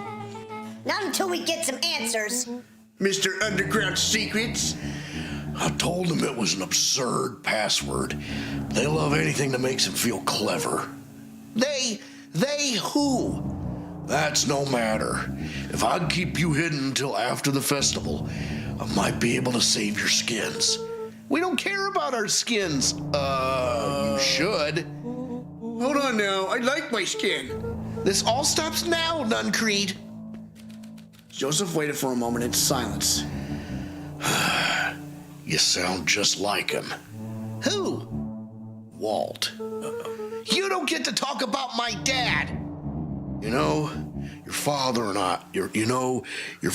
I were friends back before He gestured toward the strange tubes. all of this. That's a lie. True. I used to bounce you on my knee. What happened? Same thing that always happens. Reality, complications, life. We were a team, Walt and I. An idealistic doctor and a bright-eyed pharmacist. Both hell-bent on helping folks. So you were his sidekick? No, we were partners. He helped the patients, and I helped him. Yep, total sidekick. Nuncreed let out a growl of sigh. Luka, I need you to know this. I need someone to know this. One day, Sharper Valentine comes to us, says he's got an opportunity, found something he didn't quite understand. He was willing to pay us both handsomely to help him understand it. And my dad said no. Your father and I both believed in helping people, but the thing I could never get him to understand was it's a lot easier to help others if you help yourself now and then. Classic sidekick into villain plotline. Walt loved being righteous almost more than he loved his family. He was wrong about one thing, though. When he begged me not to take Valentine's offer, he said, "Joseph, if a person says yes one time to Sharper Valentine, he'll make sure they keep on saying yes to him until the day he's dead and gone." He shook his head wistfully. Sharper's long gone. God damn it. All right. Sharper's long gone, but he still got me saying yes. Is there a point to this sob story? Not really. No. Just an old man trying to delay what needs doing. Nuncreed took a menacing step towards the children. I tried to keep you safe. I tried to keep you and Juniper out of this, but you forced my hand. Luka began to laugh. What? You really don't know? My gran isn't out of this. She's been scheming right under your nose. Juniper? Seems like she's planning on crashing the town's party. She's gonna disrupt the festival? Why would she? Color drained from Nuncreed's face. How does she know? Apparently, she knows a lot of things. What? Let's just say this isn't the only underground lair we've busted into today. And honestly, hers is way cooler. She's got maps and explosives and bad intentions, big man. Nuncreed grabbed Luka by the shoulders. His eyes were frantic. You need to tell me what she's gonna do right now. She doesn't understand what it is she's messing with. Tell me now. She's in danger, boy. I don't know. She had a map with a mark on the fountain in town square. The fountain? But why would... A jolt of realization struck Mr. Nuncreed. She knows about the source? What the heck is the source? Oh, boy. It's way too good. I'm snoozing ads. If she tries to destroy the source, it could catalyze and, dear God, she's gonna freeze us all. Oh my God! What? You all need to run. Run where? Away. As far away from this town as you can get. Head west and don't look back. That did not go how I expected. So, we're totally following him, right? Totally. See you on the other side. Famous last words. You good? Yep, I love this town. Okay. Chapter 8. The cold, hard truth. Beck leapt up, allowing the suction to yank her into the dark. Dimness eclipsed around her like the shutter of a camera as she seemed to cover great distance in mere moments. Her only points of reference were glints of upcoming turns, which approached with frightening speed, only to carom her gracefully along. She heard the tiny, distant echoes of Rolo's glee. Tinny, but Tinny, crap. Once she stopped fighting against it, the ride was impossibly smooth. Then, all of the sudden, as if minutes had passed in an instant, light blazed into view. A burst of wintry air snuffed across her face as she was flung out into the cold. Whoa. Hey, I've seen this. yeah, me too. Mining Operations Alpha, right? Yeah. And remember, Luka doesn't know where this is yet. In this timeline. Yeah. That was, Intense? yeah. I think I'm gonna party with some fluids in there. Any idea where we are? Somewhere cold. Doesn't look like you get on any of us. It didn't feel like we traveled that far. So where did it all go? This place sucks. Why would anyone even want to blow something up out here? Only one way to find out, I suppose. We gotta catch up to Nuncreed. I think he went this way. Catch up to Mr. Nuncreed. All right, I'm going up here because that's where Dad's buried. Nope, I guess not. Yeah, you can't find any more charms. Well, not yet, anyway. I mean, I'm about to run into some, so don't you? Oh, we do have to do this. This looks... Familiar, yeah. Maybe we can clear off the snow. No time. Nuncreed's getting away. No, there is time.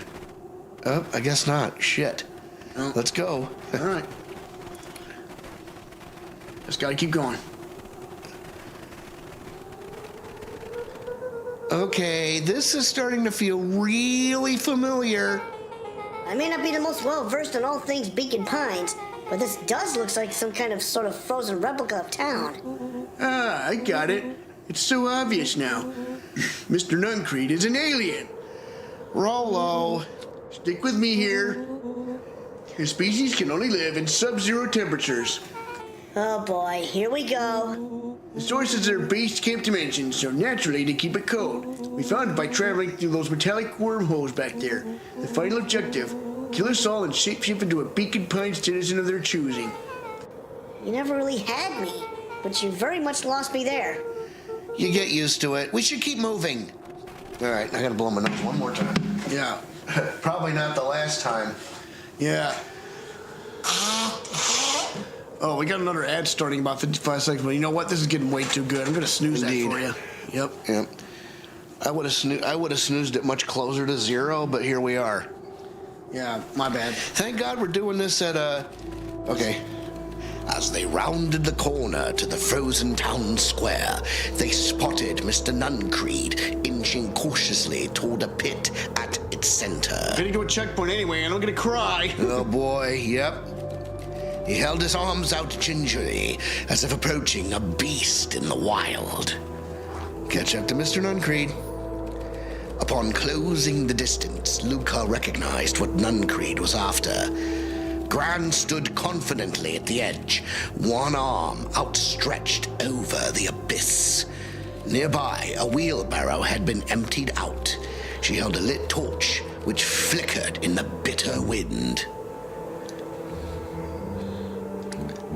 Juniper, I don't know what you think you're doing, but I assure you, this is not gonna solve anything. If you drop that, you've doomed this whole town. Oh, it wasn't me who doomed this town. I've been watching you, Joseph. I know what you've done. You and your co-conspirators. Gran? What's happening? Luka, you and your friends need to leave right this moment. Mr. Nuncreed turned back towards the kids, desperation in his eyes. Listen to your grandma, Luka. This is between me and Juniper. Rolo and Beck held steadfast in awe. Luka approached closer. Mr. Nuncreed spun back toward Gran, his voice growing louder. You got it all wrong, Juniper. Just hand over that torch. You don't understand what you're doing. How could I possibly trust you to do the right thing? Walt told me everything. He trusted you, and you betrayed that trust. Luka, did you know that this man's entire life is a lie? If it weren't for him, your father might still be alive. Mr. Nuncreed winced with anguish. His voice hardened. That's not true. They both now yelled, not to each other, but at fate itself, making their peace with long-held burdens. The wind howled with encouragement. Walt was like a brother to me. We just had different ideas about how to effect change. Very convenient that your wages happen to line your pockets. Now that's not fair. They menaced at each other, both catching their breath. The moment balanced on a knife's edge. Oh boy. Amid a blur of emotions and memories, Luka's mind flooded with questions. The wind calmed as if to give him the stage, and in the stillness, he began to weep. Okay, so here we go. We're doing these 2 words, and then we're going to cut the stream off. It was all just too much. Falling to his knees, Luka whimpered softly. The tears crystallized as they hit the snow. I know. Trust me. I know. The Spooky Queen gave us a hint. Gran stared at Luka for a moment with warm sympathy. Gotta head to bed, about to turn into a pumpkin. See you next time, guys. Hey, thanks for sticking around even for a moment. Gran stared at Luka for a moment with warm sympathy, remembering why this was all necessary. This'll all make sense soon, Luka, and everything can go back to normal. I promise. She stiffened up and brandished the torch at Mr. Nuncreed. You can't hide behind those people any longer, Joseph. Once their precious source is destroyed, we'll see where their loyalties fall. Juniper, don't! Ignoring his final plea, Gran flung the torch into the deep darkness. Whee! She smiled and exhaled in relief. Mr. Nuncreed moaned in resignation. The torch echoed as it ricocheted down the hole, punctuated with a thunderous thud. You see, Joseph, I learned one very important lesson in life. If you want things to change, then you must be willing to. Before Gran could finish, the ground shook her to silence. Uh-oh. Oh boy. Whoa. Get down! Ah! Oh, it's from. Whoa! Gran only had time to spin around and to run to Luka, her attempt to shield him, an honorable but trifling act. Unflinching love pitted against an unthinking horror. Yes, snooze those, please. There was no contest. Her warm embrace froze in an instant. That is where they remain, fixed in place forever. And so our story ends on this melancholy scene. In a town brought low by its secrets sits the frozen statues of a misguided band of meddlers. The end. Well, that was dire. On the bright side, we finally figured out where all the ice is coming from. Now, we just need to find a way to deal with a mystic, unfathomable force of nature. Well, there is one thing we can do. Now, package, remember when you said buckle up? Uh-oh. Buckle up, boneheads. It's time to reveal the truth. And in the stillness, he began to hum. I'm ready. After the death of his father, Luka had trouble sleeping. Actually, you go ahead and read this. After the death of his father, Luka had trouble sleeping. Each night, his mother would sit at the foot of his bed and hum a gentle melody. It was the only thing that could calm his mind. The only thing that, however briefly, could make it all seem okay. That melody pervaded every memory Luka had of his mother. Shivering in the raw snow, he began to hum it out loud. Perk your ears up, kids.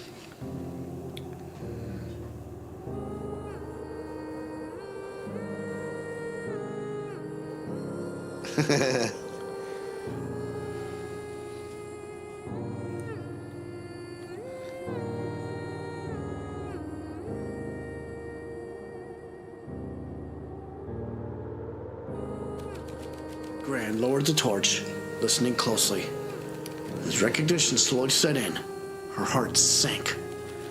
Those countless nights of consolation, the uncomfortable loss they shared together. She let the torch fall to the snow and sizzle out. A few steps toward Luka was all she could bear before dropping to the snow herself. Through a flood of tears, she began to hum along, note for note.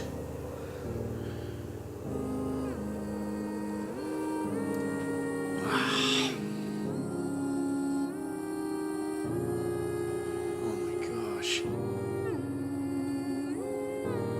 Eyes are a little watery right now. Yeah. Somebody cutting onions in here? Ugh.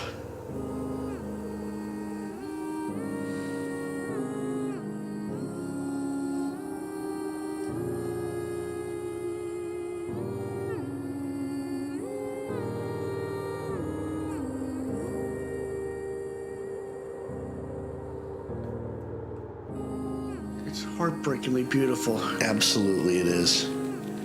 Luka lifted his head in astonishment.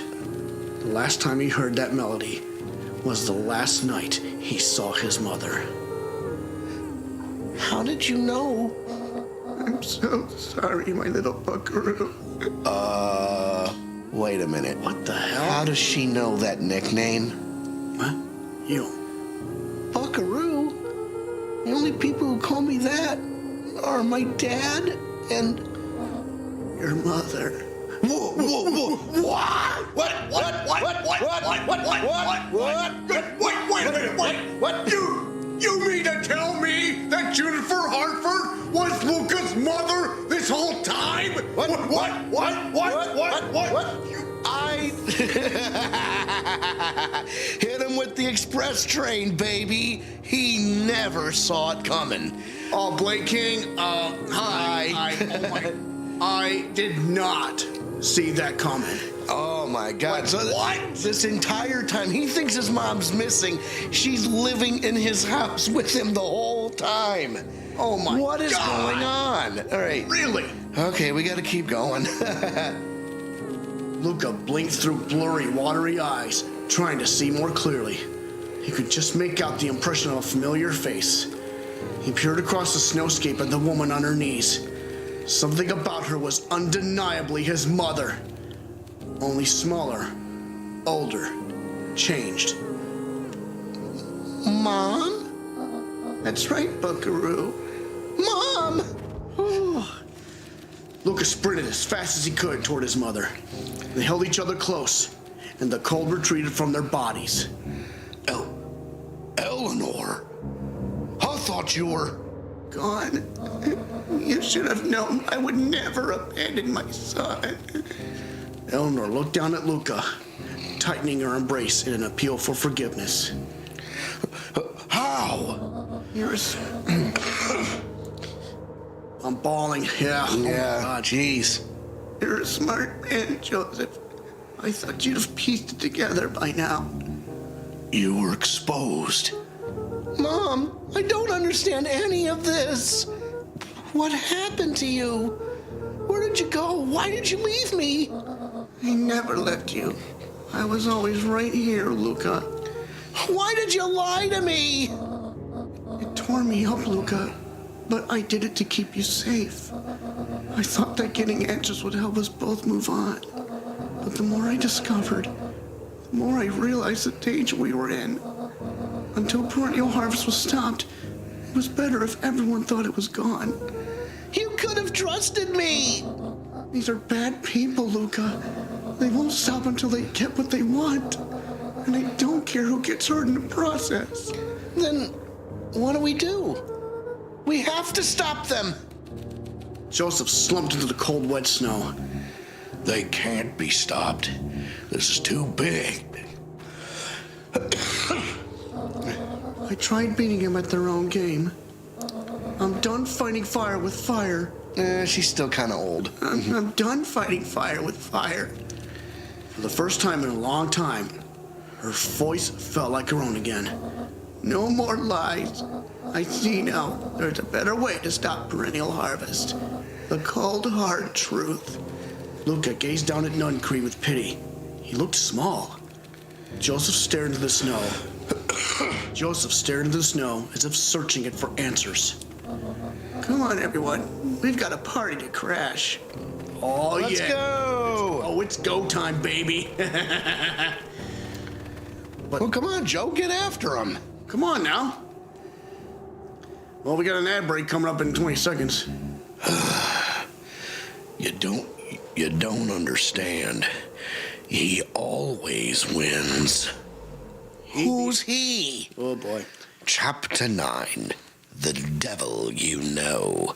7 months ago, Eleanor Van Horn crept down the maze of sterile hallways under Perennial Harvest.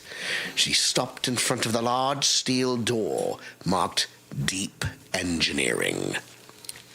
No turning back now. No turning back now. She raised a trembling hand. The stolen key card worked as promised, and the door buzzed open with mechanical efficiency. She was immediately hit with the smell of disinfectant. It was some sort of laboratory. In one corner was a desk covered in papers. Across the room stood a tall metal pod with hoses protruding from its base. She rushed to the desk and began shifting through piles of papers. They were experiment reports on something called Tempus liquamine. Oh, there's that crazy word again.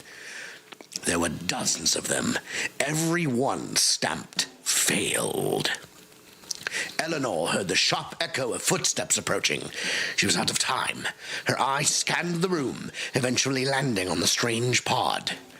Muttering a curse under her breath, she dashed over and dove inside. Shit.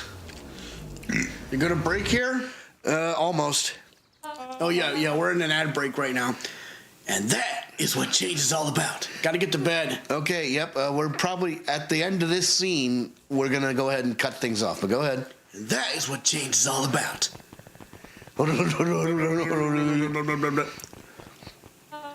Grabbing the future by the scruff of the neck and making things happen. Change is a choice. I am pleased that we will all be making that choice together. How great is that? This man is a liar. Excuse me? I will not. This town has a dangerous secret, and Perennial Harvest only exists to keep it hidden. Nonsense.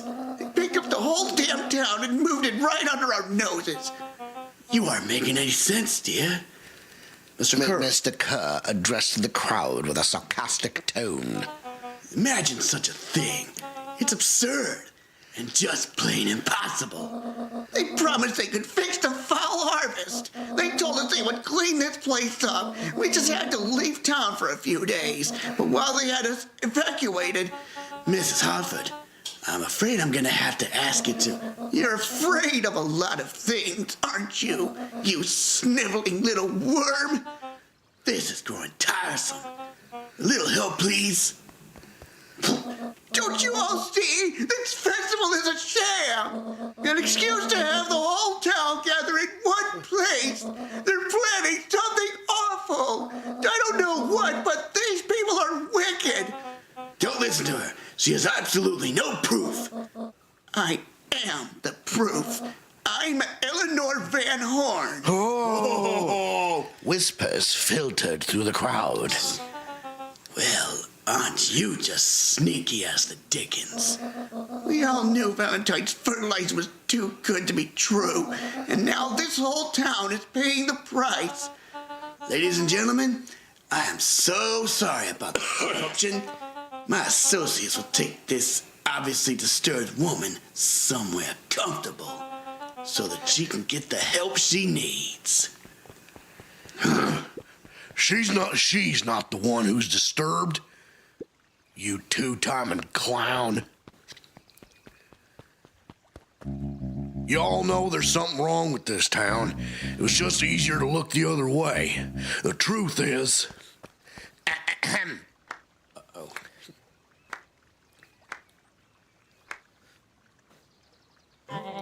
That's quite enough, Mr. Nuncreed. Torment dragged on Joseph Nuncreed's face. Yes, sir. What? What's a kid are ordering him around for? Wait a minute, what? I mean, he is a Valentine, but still. Take them away. No, I want them to see this. Ah, the ever-tempestuous Eleanor Van Horn. You've been quite the thorn in my side, like a weed that's burrowed in where it doesn't belong. I must confess, you look dreadful. He paused for a moment, plucking a piece of fuzz from his sweater and discarding it to the ground. Consider yourself in rare company. You've managed to pull one over on me. It won't happen again. I knew you had some sort of plan to disrupt our little party, but alas, I expected something a bit more impressive than incoherent rambling. No matter, your failures are yours to bear. Mr. Kerr? Yes, sir. It's a shame it was cut short, but I thank you for that rousing oratory. I will take it from here. Yes, sir. Of course, sir. What the shit? You have done quality work for me, William. You can look forward to the recompense we agreed upon. Kerr gave a bow of deference. Founder, you are most gracious. Founder? Wait, what? What? What? gasps rippled through the crowd. Thankfully, we can dispense with the formalities from here on out. Solomon pulled a glass vial from his pocket. In one smooth motion, he downed its contents. What's he doing? A triumphant smile grew across Solomon's lips. You can all call me Sharper Valentine. What?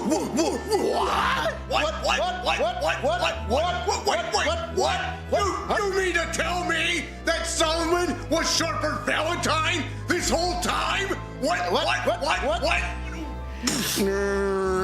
Toot toot. You gotta be kidding me! Hang on. His body and face began to contort and expand as he disappeared into a belching green mist. I won't make any sounds.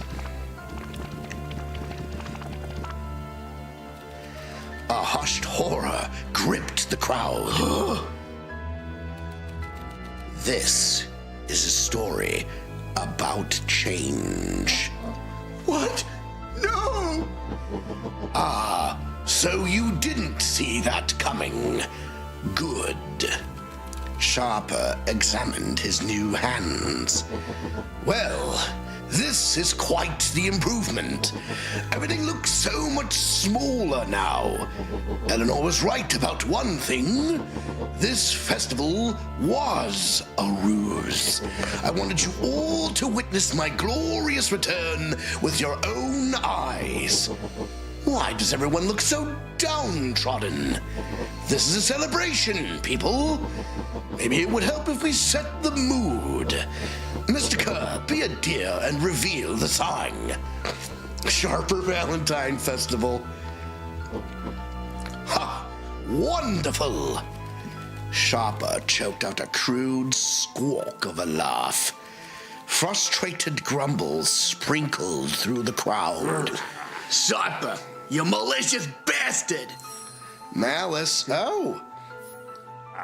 I'm glad you're back so I can tell you to your face. You destroyed this town. We ain't gonna let you get away with it again.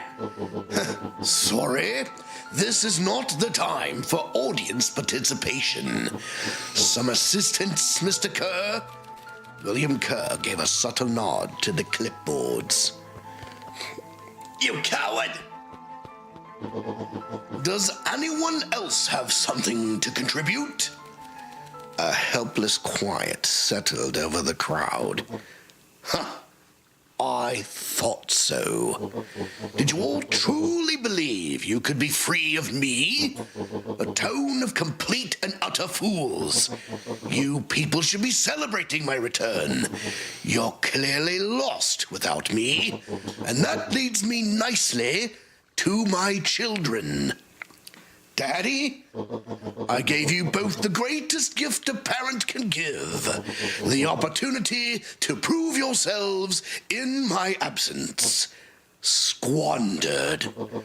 To say I am disappointed would be an understatement. But Silence, Augustus. An adult is speaking. I don't know which is worse. A son who is completely hopeless, or a daughter with such potential who inevitably lets me down. Eris, you fail me with admirable consistency.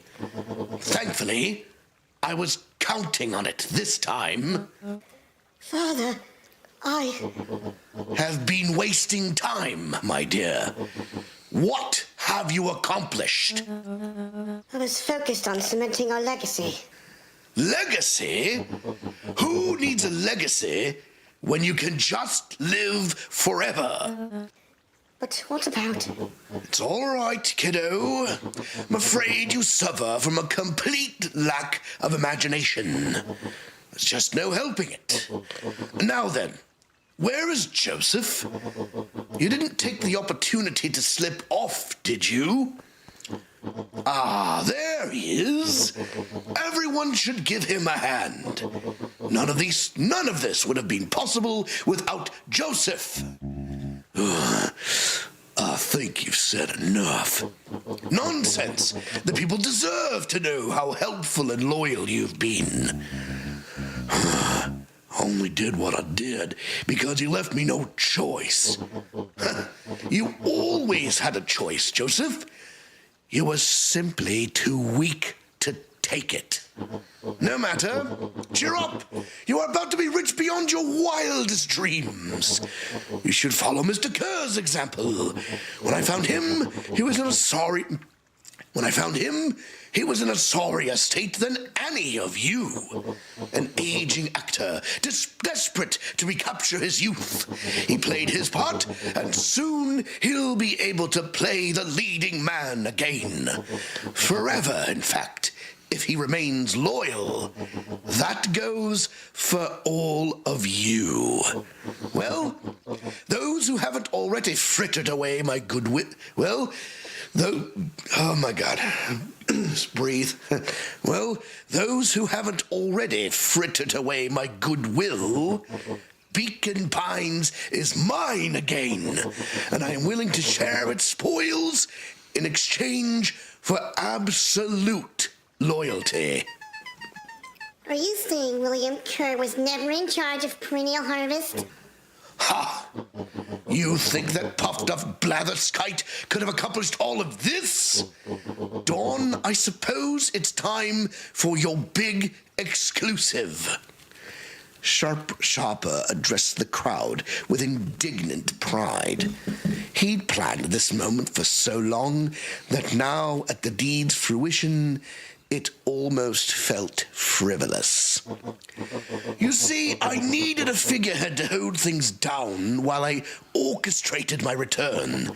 Someone to misdirect, lie, and bilk this town for a spell. So I invented William Kerr. Take your bow, you've earned it.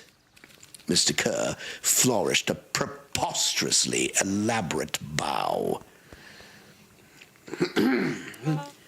Patrick C. Montesquieu, thespian extraordinaire, at your service. Founder, I just want to thank you again for this opportunity. It truly was the role of a lifetime. Wait, so this Bill Kerr was a Pat C the whole time? Oh, boy. Oh, my God. Oh my God. Oh, Jesus.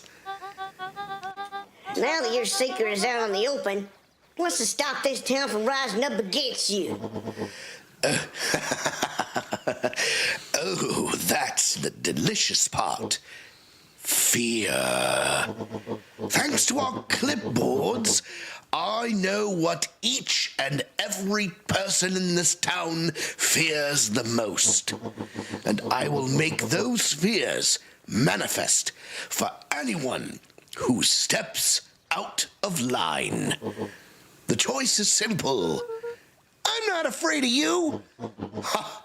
The young hero. I've kept a keen eye on you, boy. You and your friends made a habit of disrupting my plans. What a pity. If things would have gone a bit differently, you might have had your moment of triumph. But that's fate for you. You can't do this. Oh, but I can. I have won. Never underestimate what a great man can do given time.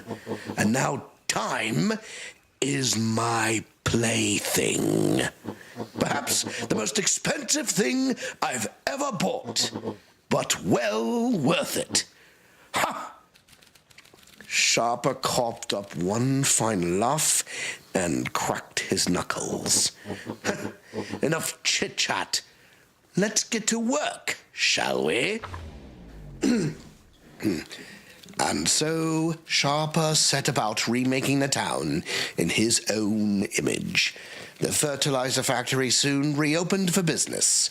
Sales rose steadily as more and more farmers across the countryside began to swear by its miraculous properties. Beacon Pines became famous, a secretive town that, for the right price, shared its gifts with all. Gifts that became more and more necessary in a world where the winters grew longer and longer. The end. This is wrong, but things are becoming clearer now. You can feel it, right? We can't let Sharper win. He might just be the key to this whole thing. Let's see. Oh, my God. Wow. Wow. Oh, my God. Wow. Hey, your package. I got a question. You got a question? Yeah, I got a question. It goes something like this. What the heck is going on here? What? Holy smokes. So, yep, that's the main plot of the story. It turns out old Sharper Valentine didn't die after all. He found the Fountain of Youth. It is a doozy, Spooky, absolutely. So we are absolutely going to stop here. Yeah. Let's see. Resume, and we'll just close. Yeah. So, yeah. Tune in next week. Same Beck time, same Beck channel, where we will bring you... Hold. I just thought of something. Yeah? Weren't you going to be away for, Well, Super Bowl. Yeah, you're right. So we do have some plans next weekend for the Super Bowl. So we may not be back for Friday, but maybe we could do another day of the week. Who knows? But I appreciate you guys so much. You just don't know. Aww, we appreciate you, Spooky. Thank you so much for suggesting this game, and thank you so much for bringing people to watch. You know, this is tremendous. So. We'll figure it out, and just keep a look on the Facebook page. Keep an eye on the Twitter page. I got to go hydrate and get my voice back, because I'll tell you what, it's about to give out. So, without any further ado, I'm the Cannonball Alex Steele. I am the Package Andrew Steele. We are the Steel Twins, And we are for real. Top guys out. Ciao. And with that, pow, we're gone. What? Huh? What?